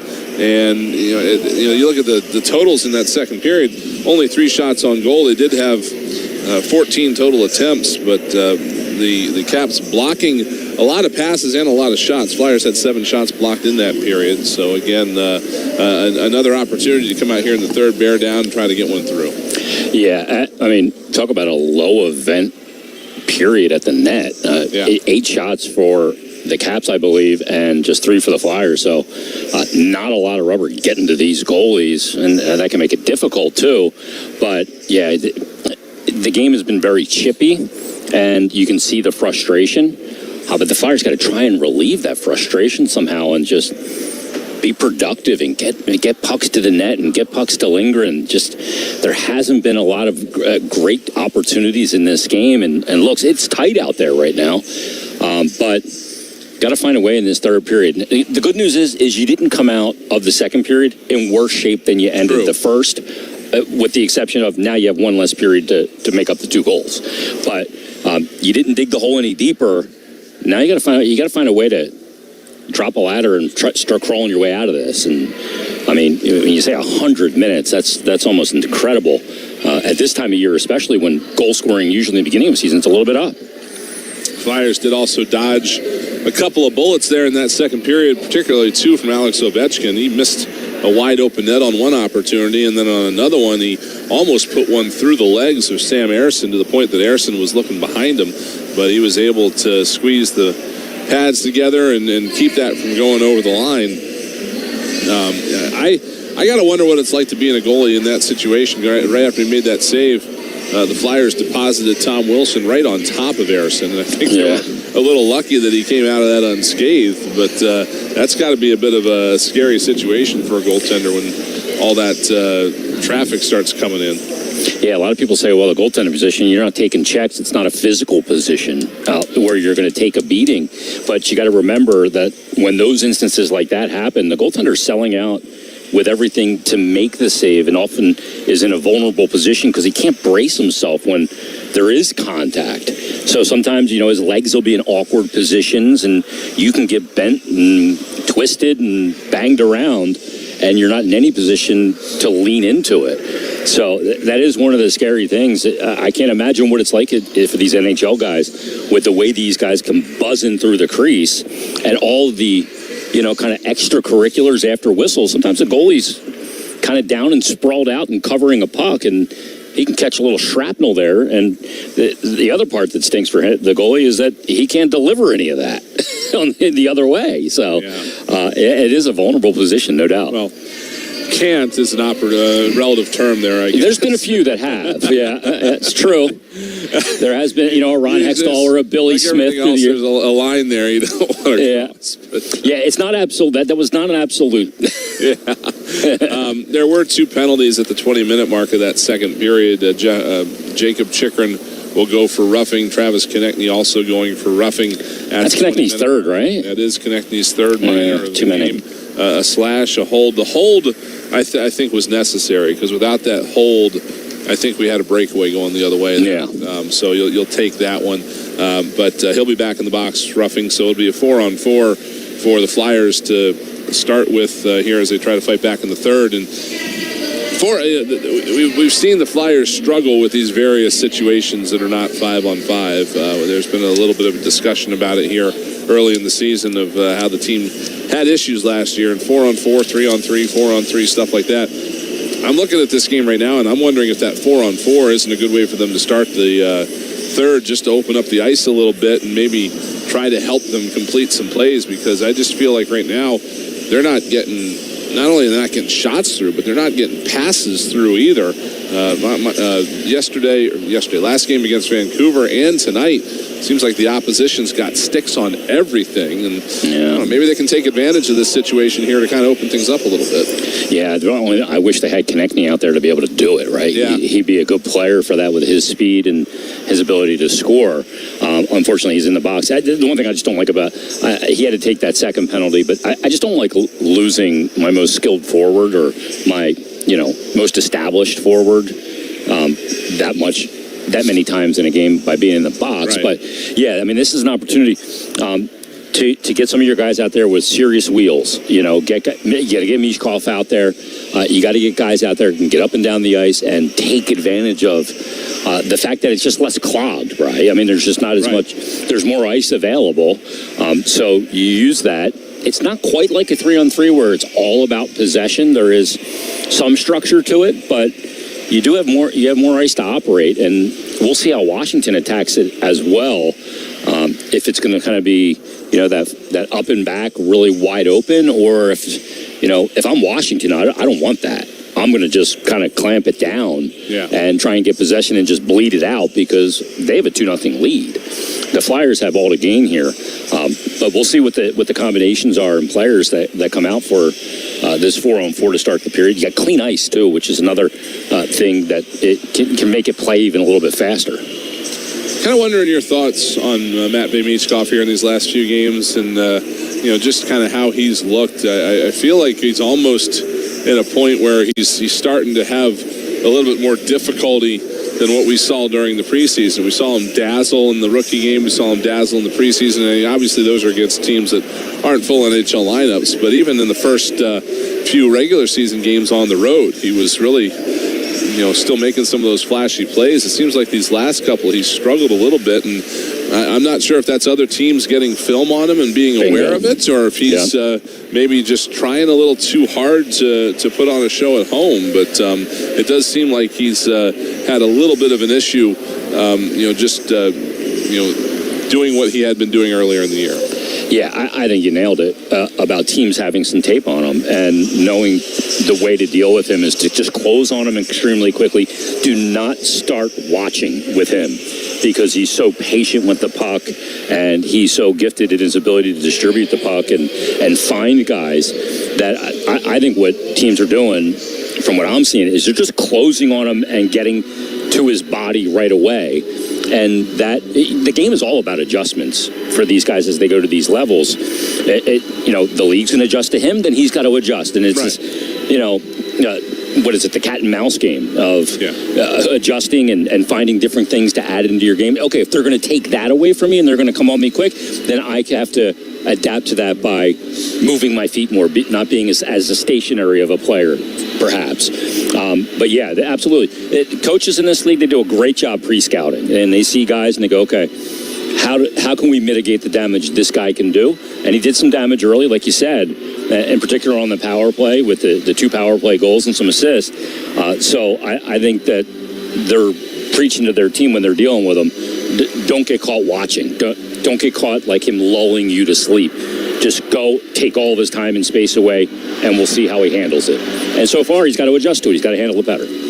Speaking of being lulled to sleep, Charlie Lindgren's only seen 13 shots on goal in this game, and you wonder if the Flyers maybe have an opportunity here. Let's jump on him in the third. Let's fire as much as we can here and see if you can't maybe catch him having been a little bit cold after not seeing bored's another word after not seeing a ton there in the first 40. Yeah, I mean, it's one of the hard things. It's one of the things that made Martin Brodeur so great was he could get 21 shots a game and still be good. A lot of goalies are volume goaltenders that need a lot of shots to really be at their best because it's hard to stay in the game when you don't feel the puck. So only 13 shots have gotten to him. Flyers have had some shots blocked, and he's got to kind of attack those like they are shots. But, yeah, you may have a goaltender that isn't completely connected to the game, only seeing the 13 shots and only 3 in the second period through 2. So, yeah, and with the 4-on-4, that opens it up. So you can get some high danger chances if you can get into that. What I want the Flyers to do is get in that wide open game, take a little bit of risk, and what Washington likely does not want to do. Well, if you're out there on the concourse tonight here at Wells Fargo Center, stop by the new Coca-Cola Corner located at Section 122, now featuring the Tommy's Tavern 10-ounce custom blend hickory bacon barbecue burger and smoked brisket sandwich. Both pair perfectly with an icy cold Coke Zero. That's Tommy's Tavern at the Coca-Cola Corner behind Section 122. That's going to do it for this edition of the Flyers Intermission Report. When we come back in just a moment, Tim Saunders and Todd Dorff will have third period action for you here at Wells Fargo Center, where after 2 periods of play, it's the Washington Capitals 2 and the Flyers 0. Back after this here on the Philadelphia Flyers Broadcast Network. This has been the Flyers Intermission Report on the Flyers Broadcast Network. Stick check. It's snack time, Flyers fans. So ditch those tiny, bland, boring mozzarella sticks and level up with Big Mozz. Made with 100% whole milk mozzarella and real fresh ingredients. We've raised the bar on flavor. So whether you're at the arena for the game or making a pit stop at Wegmans, Big Mozz sticks deliver the crispy, cheesy perfection you need. Stick check. Pick up Big Mozz at the Flyers game or make a pit stop at Wegmans and taste what you've been missing. It's a new era of orange in Philadelphia, and you don't want to miss the Philadelphia Flyers hit the ice at Wells Fargo Center this season. Bobby Brink, he shoots, he scores on the backhand. Bobby Brink gives the Flyers the lead. Be here on October 26th when the Flyers take on the Minnesota Wild at 1 p.m. Forster with a shot, he scores! Tyson Forster buries one. The first 10,000 fans in attendance will receive a Flyers fanny pack. Get your tickets now, only at PhiladelphiaFlyers.com. I have to confess, I was very excited to call 911. Finally, a good one, and I realized that while what I'm about to say is true, it sounds suspicious. So I'm like, my wife fell down the stairs. From his multiple Netflix specials, comedian Tom Segura brings his new tour, Come Together, to Wells Fargo Center Saturday, January 18th. Get tickets now at TomSegura.com. When this is the sound of a waterfall in nature, there's no cause for concern. But when it's the sound of water gushing through your living room ceiling because a pipe burst inside the wall, there's reason to panic unless you pick up the phone and call 1-800-SERVPRO. Only the cleanup and restoration specialists at ServPro can help make fire and water damage like it never even happened. So make the call to 1-800-SERVPRO at the first sign of water damage. Franchises are independently owned and operated. If you've considered knee replacement surgery but have concerns about taking the next step, let us ease your mind. At Penn Orthopedics, we provide comprehensive education so you'll know exactly what to expect before, during, and after surgery, including safe, effective pain management. Our expert surgeons offer multiple treatment options, including robotic joint replacements. It's time to take the next step. Schedule an appointment at pennmedicine.org/joints. Happy birthday, Marty. Oh, no, you don't. Let me get this. Thanks. You're too kind. I've heard that. Unlimited 2% cash back. The Wells Fargo Active Cash Credit Card. Your home for Philadelphia Flyers hockey.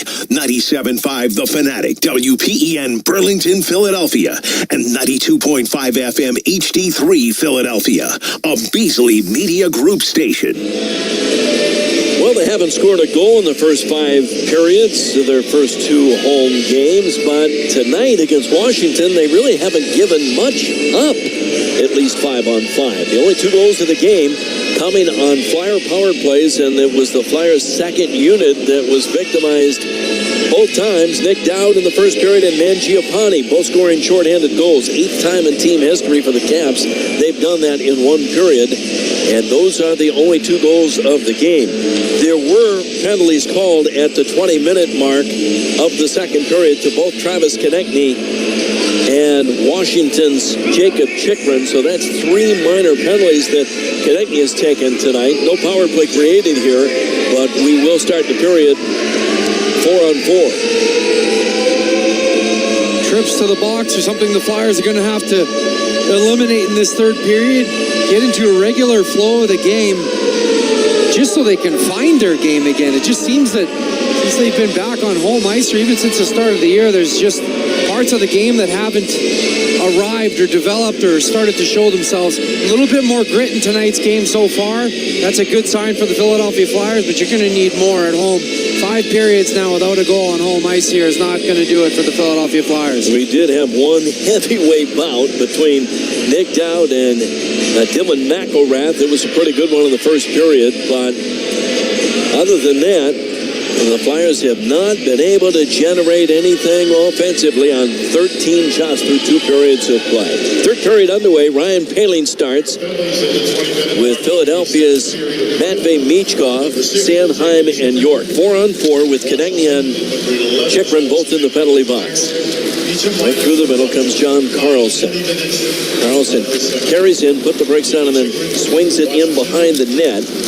Washington acquired his draft rights in a trade from the Flyers. Here's Michkov the other way. Dipsy-doos around Wilson, who just got a piece of it to knock it off his stick.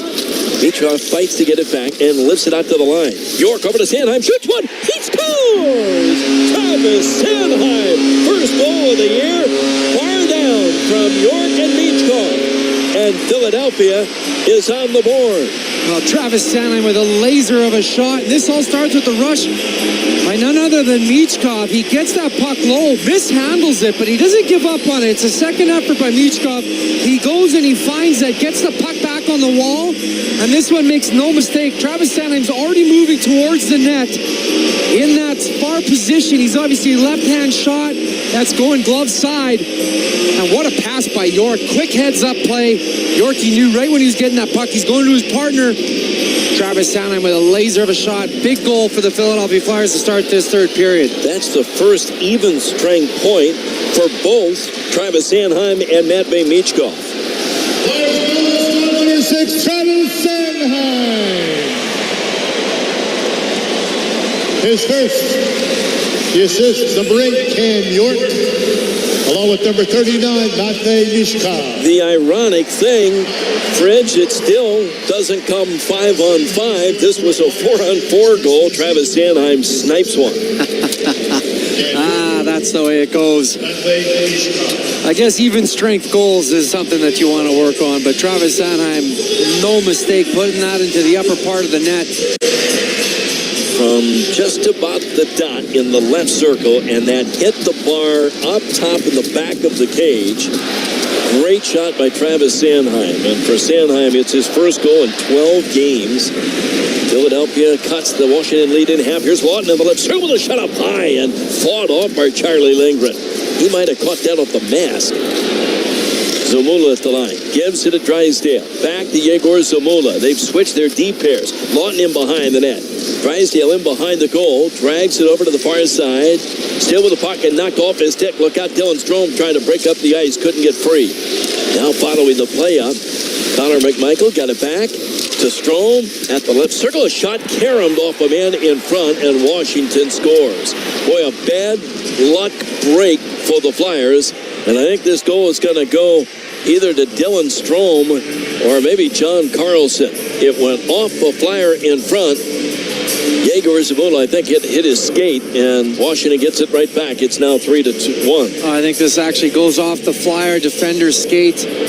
Strome's obviously there back door, but this all starts at that extra play at the blue line. Drysdale, he's trying to evade, and he's trying to make a move to get away. And Dylan Strome, with a good job defensively, breaks up that play, and it's kind of just all falls apart from there. On a nice shot and a redirection by Zamula. Not much of an opportunity for there on Harrison to make a save. We'll see if they give this to Carlson. If it is Carlson, it's his second goal of the year, and he would pass Al Iafredi for 11th most by an American-born defenseman in NHL history. Cam York over the line. Again to Michkov, unable to get it back to him. Broken up by the Caps. Washington able to push it back out to center. Then out of the penalty box, Chychrun and Konechny join the fray, and Konechny down the wall in deep into the Washington zone before he's checked there by Chychrun on the boards. They kick the puck free, and it comes out to John Carlson. Carlson will lift it down the ice. Carlson's got points in every game so far this year. Assuming he gets a point on that one, and we think he's going to get the goal. At center ice, pass picked off by Travis Sanheim. Nick Cedar rifles it up the right wing. It bounced away from Konechny. And Cedar will get to it at center ice, and he'll wheel it in deep. Lindgren tipped it into the far corner. Faravari can't clear. Knocked down by Farabee. Martin Faravari had to come right back to him, though. He's able to swat it free off the wall and outletting. Protas gets it to center ice and dumped in on the backhand by Dylan Strome. Sam Ersson will cover it right there. I'll tell you, that third goal for the Capitals took the wind out of the sails of the Philadelphia Flyers. They were coming, and they had some energy and some jump in their step. Obviously started the period in the third the way they wanted to. But that goal, just a little breakdown offensively. Defensively, not picking up your mans and watching that puck and that play develop. And that goes right off Big Zamula's skate and redirects in the net. Yeah, so the momentum the Flyers had lasted 64 seconds. And Washington scores one of their own, also 4-on-4. 3-1, Caps with the lead. Trevor Van Riemsdyk able to get it up the boards and off the stick of Owen Tippett. And you just get the sense Tippett is squeezing the stick, as a lot of Flyers are offensively. Into the far corner, Mangiapane for the Caps, and the Philadelphia end swept away from a Flyer. Dylan McElrath missed the net with a shot. Not allowed on that. Lapierre trying to get a stick on it. In behind the goal, it's to the far corner, and Garnet Hathaway outlets. Here come the Flyers on the fourth line. Cates at center, gets the red line. He'll bump it in deep. Nick Delorier trying to chase it down behind the net. They play it away from him. On the end boards, jam free for Chikrin. Chikrin winds it hard around to the right point, right to Sanheim. Sanheim shot deflected by Delorier in front wide. Cam York in behind the net. Swings it around to the right point. Off the bench, the Flyers throw it at the goal and deflected wide. That was off the stick of Bobby Brink. Brink fighting for it. He's going to draw a penalty. He got a stick up high, and I think the Flyers are going to go back on the power play here with about 4 minutes gone here in the third. I think this is actually going against the Flyers on Bobby Brink. You're right. Brink. Oh, no, I thought it was actually going the way that you called it, too, because it looked like it was Bobby Brink. Kelly's got a minor for high sticking. Brink got the high stick. Got the stick up to protect himself, didn't he? Oh, maybe not. The old head back. Yeah, Pierre-Luc Dubois sold that. Yeah, Dubois sold that. There was no contact with the helmet at all, but the ref's line of sight couldn't see it from that angle, and you just sees the head snap back and makes the call. So the Caps with 5 of the last 6 power play chances in this game. 4 minutes, 5 seconds, the time of this one in the third. Washington with a 3-1 lead, and they're on their 5th power play. In behind the net, Cam York will get to it, deep in the Philadelphia zone, jams it up the boards. Paling was checked from behind, and Washington kept it in momentarily, but now have to retreat back to their own line. Carlson will give it up. Pierre-Luc Dubois. Stick handles to open ice through center, and then snaps it hard around. Tom Wilson bumped off that puck on the near wall. Dylan Strome's got it. Back over to Ovechkin, top left circle, back to the net. That got through, and a save by Harrison, and the rebound chopped wide of the net. Ovechkin, that's not his typical goal, but he almost scored. Dylan Strome, base of the right circle, Dubois back up top. Strome again, gets it back. They want to get it through that seam to Ovechkin if they can. Pierre-Luc Dubois, he's set up in the far circle is Ovechkin. Strome back to the line. John Carlson back across, traffic in front of the net, trying to create the screen, and Strome tried to take advantage of that. It was blocked, and a good job by the Flyers' Cam York. He's able to clear. That's amazing. Washington will actually work the other lane to open up the lane for Ovechkin. Tapped in deep behind the net. Pierre-Luc Dubois over to the far half wall. Lapierre tipped it free for Ovechkin. They'll wrap it in deep behind the goal line again. Dubois spins behind the net. Into the near corner. Wilson feeds the blue line. John Carlson. Wilson goes in front of the net now. Top of the right circle. Pierre-Luc Dubois took that shot. He hit a man in front of the goal. Went to the far corner. Ovechkin puts it right under the stick of Nick Cedar, and the Flyers gain control, and out comes Scott Lawton at center. He's with Konechny at the Washington line. Lawton trying to get free into the left circle and never could take a shot. By the time he did, it went well wide. Always dangerous. Lawton Konechny, the duo on the penalty kill. Is there a better, more dangerous PK tandem in the league? I don't think so. Here's Van Riemsdyk inside his own blue line. Penalty is over. Bobby Brink is back out, and the Flyers PK has been outstanding tonight. They're 5 for 5. Now side of the net. Washington got it back in front and fought off. Good save by Harrison. He stops Brandon Duhaime. Duhaime knocked down a clearing attempt. Keeps it alive for the Capitals. Fighting on the near boards for it. Philadelphia pushes it to the blue line, but not out. Van Riemsdyk lays it in behind the net, and unable to get there was Duhaime. Michkov cleared to center ice and wrapped back in deep by Noah Cates. Chikrin back for that. In the corner, skating away from Matvei Michkov. Nick Dowd lays it up the right wing, controlled by Chikrin. Chikrin made a move at the line, gives it up, and Jake Brown is shot. Smothered by Sam Harrison. He'll hold on right there. And we get a timeout on the ice. 13:06 to go in the third period. 3-1, Washington with the lead on the Philadelphia Flyers broadcast network. This is Philadelphia Flyers hockey on 97.5 The Fanatic. It's a new era of orange, and you don't want to miss the Philadelphia Flyers hit the ice at Wells Fargo Center. Here's Forster on the top. He scores! Tyson Forster buries one. Be here for all the biggest matchups, giveaways, rivalry games, and more this season. Konechny's got a breakaway. All the way up the ice. Travis Konechny shoots. He scores! Tickets are on sale now for the entire season, only at PhiladelphiaFlyers.com. Mojo Nation, are you ready for real country music? You got a chance, take it. Cody Johnson. Take it while you got a chance. Friday, November 15th, live at Wells Fargo Center. Cody. Country music's hottest. Here comes one of the premier shows of the year with Cody Johnson. The hits. The new music. Cody Johnson with special guest Ashley McBride. Friday, November 15th at Wells Fargo Center. VIP and reserve seats on sale right now at Ticketmaster.com in the Wells Fargo Center box office. Cody Johnson. Philadelphia Flyers hockey on the Flyers Broadcast Network.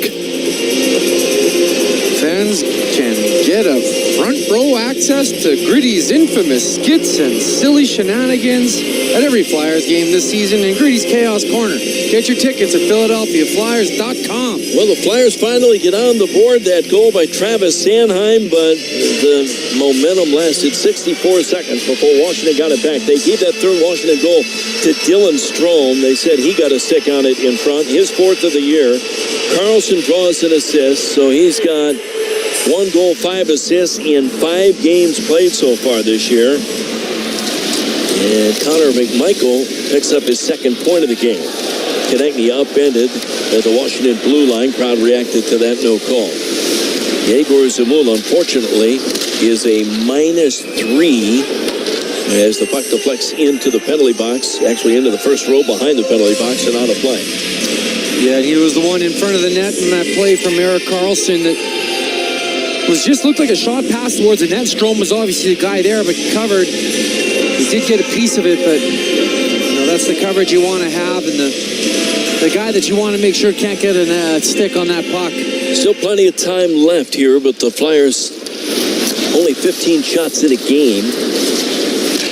They're in the third period, knocked down at center ice, and Paling unable to drive it in deep. Washington will take an icing here, and the faceoff will come back. Actually, they're going to say it was offside. They're going to take the faceoff just outside the Washington blue line. 3-1 Caps, 2 shorthanded goals in the first period by Dowd and Mangiapane. After scoring a second period, Travis Sanheim set up by York and Michkov. 34 seconds into the period, they score a goal 4-on-4. Washington gets it right back before those penalties to Konechny and Chychrun expire. 3-1 Washington. Dowd to take the draw against Sean Couturier with Lawton and Michkov now, and fired in from center ice. Deep into the Washington zone, Jacob Chychrun angles it up the far boards, and it's trickled down the ice. Chychrun acquired from Ottawa July 1st for Nick Jensen and a third-round draft pick, and he looks like he's a good fit in Washington, kind of a second offensive defenseman to go away along with John Carlson. Yeah, Jacob Chychrun is one of those defensemen that would be a good fit anywhere. A big, mobile defenseman that's got a good shot and get the shot through, and a good first pass. That's kind of the three things you want to look for in any defenseman. Obviously, he's got some genetics in his father. Yeah, born in Boca Raton, Florida, because his dad was a player, Jeff. On the face-off in the Washington end, the Caps will use the glass, and they'll lift it back to the Philadelphia line. Rushing back for that. Zamula back with Ristolainen now. Long gets the puck free at center ice, gets the red line, and lifts that puck across into the far corner of the Washington end. Chychrun is back for that.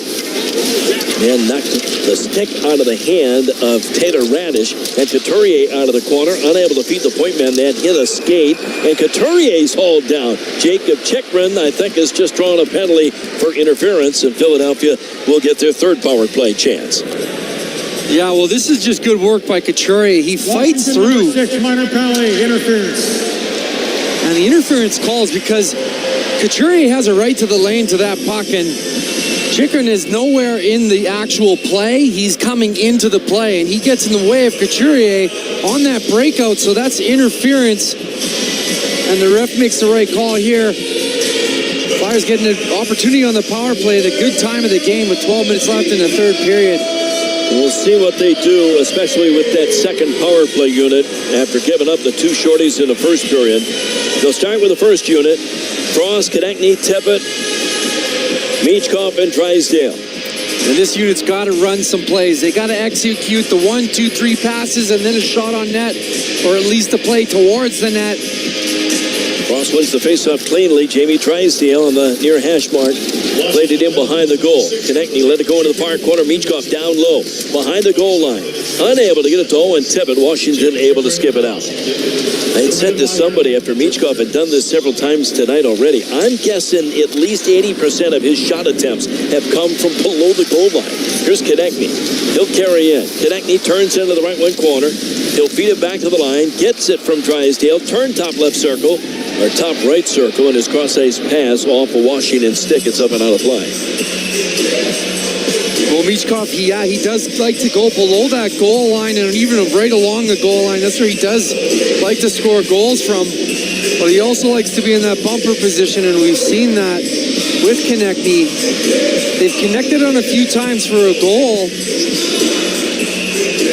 On the face-off, with a minute 30 left in the power play, Washington wins it their own zone, and Martin Ferravari will lift it back down the ice. So Drysdale's got to swing in and get it from Sam Ersing. Flyers need to score the power play to get back within a goal here. Drysdale drops it. Michkov works it right wing. Frost spins free in the middle at center. Stick handles it over the line. Poke check. Jammed away from him by Connor McMichael, and Washington clears.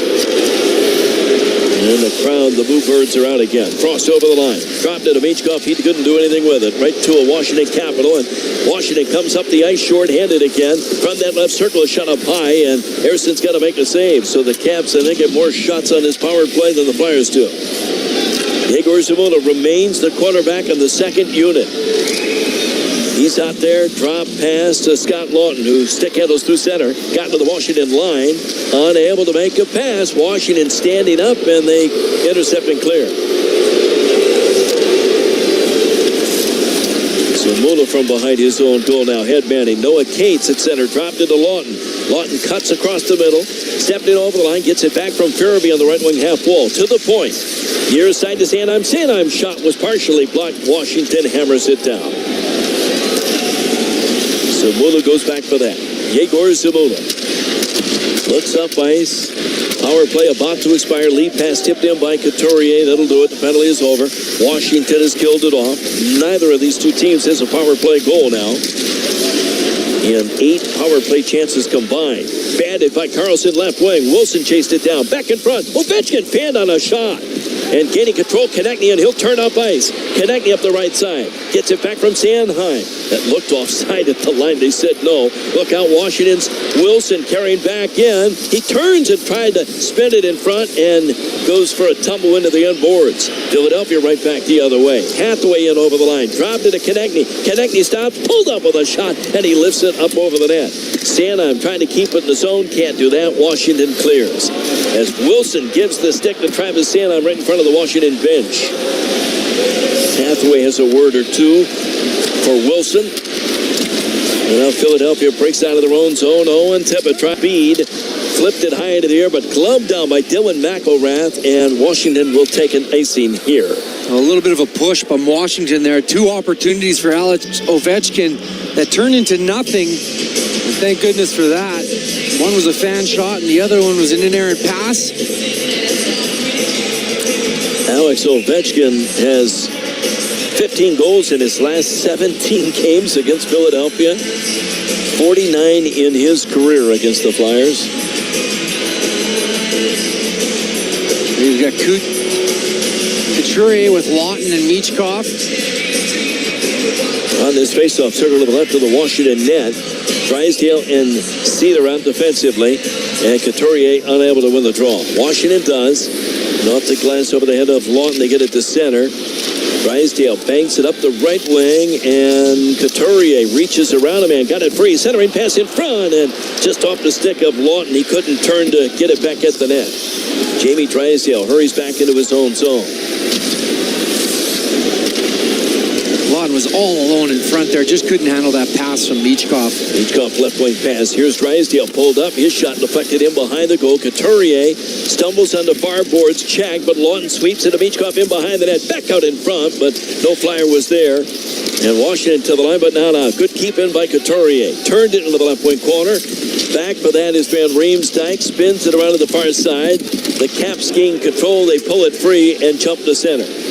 In the neutral zone, Jacob Vrana just dumps it in softly, and both teams will go to make a change. Vrana pressures Rasmus Ristolainen, and now he'll settle it and angle it in behind the net. 8 minutes to go in the third period. Flyers down 2. It's 3-1 Washington. Now Zabulla right up the middle, unable to find Hathaway with that long pass. Carlson gets back for it. He's checked. The loose puck is turned into the corner on the near side, and a clearing attempt. Protas gets it all the way back down the ice. Flyers D are starting to pinch a little bit more now.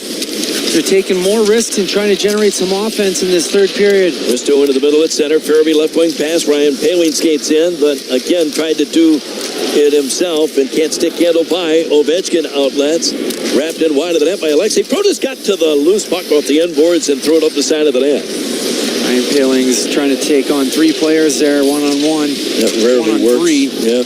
York fired hard around into the far corner. McMichael back behind his own net. Jammed up the wall past Konechny. And Washington pulls to center ice. Here's Pierre-Luc Dubois. He's got Owen Tippett leaning on him with a backhand shot. And knocked away by Sam Ersson. Flyers unable to get it ahead of the Washington line. They had Konechny there. And Washington skips it back the other way. Sanheim poked into the corner. Wilson threw it on goal. The rebound coming late with a shot, and off the pad of Sam Ersson. The Capitals unable to get there. Philadelphia does, and Konechny late in the shift will lift it into the Washington zone. No icing here as Owen Tippett fights 2 Caps as he's pinned up against the boards in the far corner. Washington gets it free behind their own goal, and they'll lift it again into the Philadelphia end. Drysdale's got to hurry to get there in front of Jake Vrana.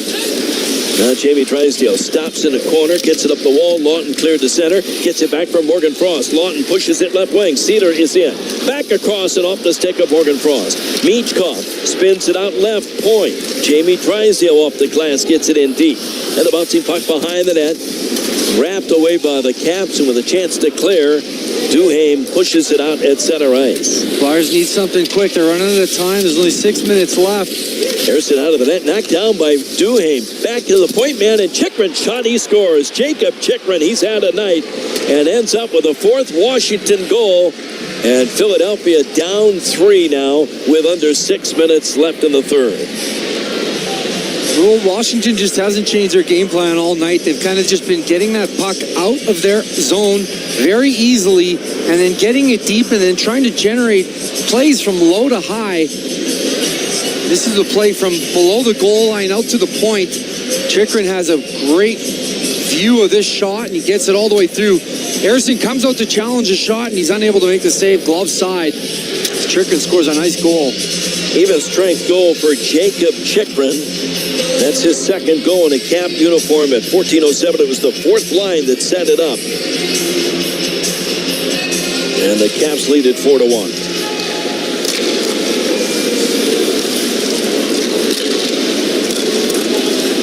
All the way back inside the Philadelphia line.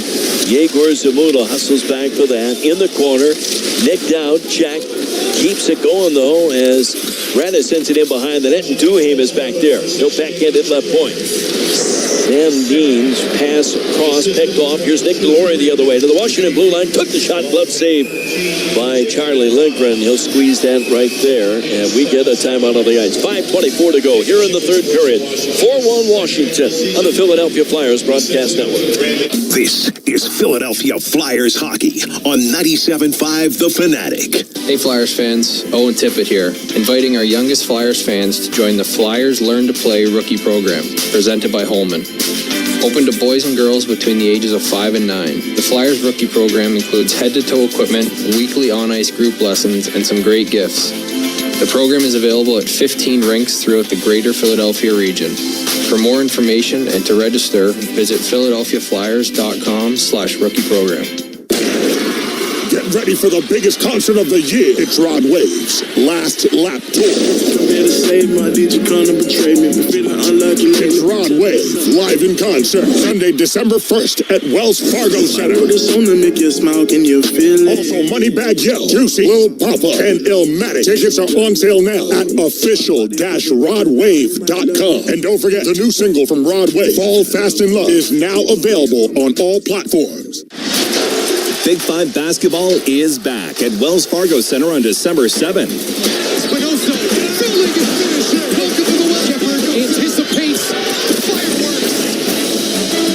The Toyota Men's Big Five Classic brings together the city's 6 Division I basketball teams, each battling for bragging rights in a one-day triple header where one school will be crowned the champion. Tickets are available now, only at big5classic.com. Philadelphia Flyers hockey on the Flyers Broadcast Network. Score the Flyers pregame live ticket package and get a lower level ticket, an exclusive throwback inspired long sleeve t-shirt, only at philadelphiaflyers.com. Neither team with a power play goal. Only one player has more than 1 point in this game. That's Connor McMichael with a couple of assists. But Jacob Chickman, I think, has been one of the best Caps on the ice tonight. He scores the last one to make it 4-1 Caps with less than 5.5 minutes to play. With Tom Fedor, Simpson's back at Wells Fargo Center, and looks like another frustrating night at home for the Flyers. These same two teams are going to meet in Washington tomorrow. That's a 7:30 start. Our pregame show at 7:20 on 93.3 WMMR. We hope you'll be tuned in. The Flyers will need to come up with a better effort on the road to try to stem the tide here. Flyers in danger of opening the season 1-4-1. Owen Tippett's going to go back into his own zone for it. Snaps it up the right wing. Couturier hits York, who actually kicked it to Michkov. Back into the middle. Tippett with a backhand shot. Oh, Lindgren struggled to find that, but he does knock it down and get it covered. Well, there's Michkov again. He likes to make plays on entry going towards the net, so players that he's playing with have to be aware of that. Owen Tippett obviously picking that up on the back end, but is able to still get the shot off. 4-1 Washington, and this faceoff's going to come back into the Cap end. Tippett and Couturier go to the bench. They bring out Frost, Farabee, and Brink with York and Sanheim.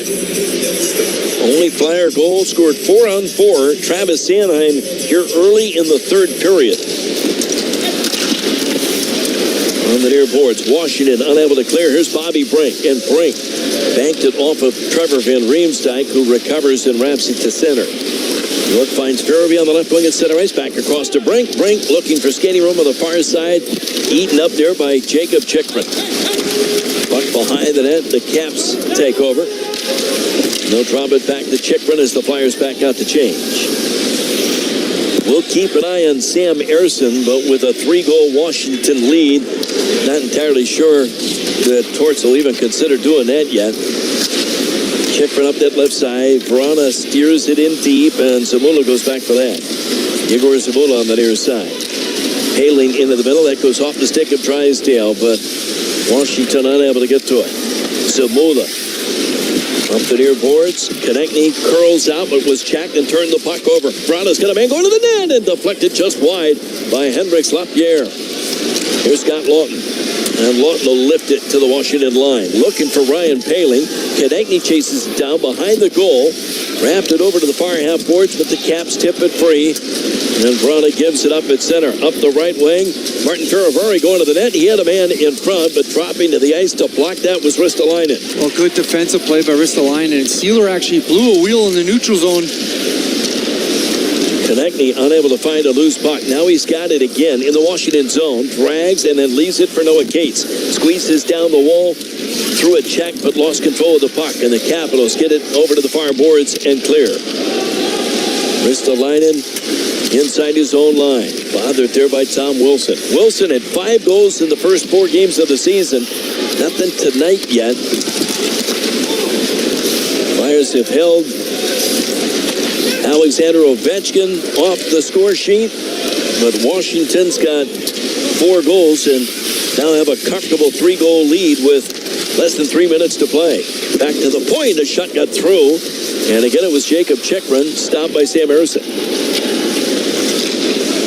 Chikrin flipped it for Dylan Strome, and he'll push it back into his own end. Both teams will make a change. Well, it's just been a case of the lack of execution on breakout plays. And it seems the Flyers are just kind of going against the grain in their own zone on breakouts. They can't generate any speed. I am impressed with the pace that the Caps played at tonight. This is a better Washington team than a year ago. They finished the season strong last year to get that last playoff spot. Remember beating the Flyers in game 82 of the season to get that done. And they just played a simple workman style game of hockey. You know, get it in. If there's no play generated on offense, it's not an odd man rush. Get it deep. Dodds got Ovechkin in front of the Flyer goal, but finally intercepted. Konechny outlets, or Couturier outlets. At center ice, Michkov on the right wing, gives it to Tippett. Tippett trying to go wide on Faravari, swept off of his stick. Couturier to the left point. Cedar shot got through, and a save by Lindgren. That's his 17th save of the game. Now 18 Flyer shots. Minute and a half left in the third period. And the paying customers disappointed again. Shutout in the home opener on Saturday. They managed only 1 goal so far tonight. Washington content to just stay in behind their own net until Farabee can make Van Riemsdyk move the puck. Back to Van Riemsdyk behind the goal to the far corner. Faravari to center, and that's deflected down the ice. That may be icing against Washington now with a minute to play here in the third period. Yeah, the Bluebirds come out, and rightfully so. The Flyers just seem to be missing something, Tim. I don't know what it is, but there's something missing that they haven't found yet, that they seem to have captured last year. Well, you touched on it earlier tonight. Last year when the Flyers were at their best, they just took the middle of the ice away, made teams really have a hard time generating anything, and the Flyers just haven't found that. Extremely hard to play against. That's what the MO for the Flyers last year. This year they've got to get that back because they've got a little more skill, but you've got to keep that same approach. Konechny over the line, Paling overskates it. Here's Washington the other way. Flyers never did try to get Sam Ersson out of the goal. And I'll tell you what, now in his 4 starts this year, the Flyers have scored in support of Sam Ersson a total of 6 goals. That's not giving him enough support. Now back in front, here's a late shot, missed the net, and that was Taylor Radish, who was alone in front. Washington knocked down a clearing attempt, 13 seconds to play. Checked on the far wall. Totis reaching around a man. York couldn't get to it. The Flyers do. And lifting it out of his own zone was Nick Delorier. Batted down to the Washington line, and they're going to whistle it down with 1.5 seconds left. But for all intents and purposes, this thing is over, and Washington's going to win the first game of the season series and record the 100th all-time win against Philadelphia in Capital team history. 1.5 on the clock. They're probably going to have to drop this puck just to run out that clock. But you said it there, Tim. This is a back-to-back. They got to get right back at it tomorrow against the same team. Now, the Flyers have to make this an advantage in their favor. There wasn't much in tonight's game. They're right back at it tomorrow. Sit with this for tonight, but find out what it is that you guys need to do to bring your play to the level that it was, at least at the end of last season. And what you learned from last season, let it translate into this season, because, I mean, it's no time to panic.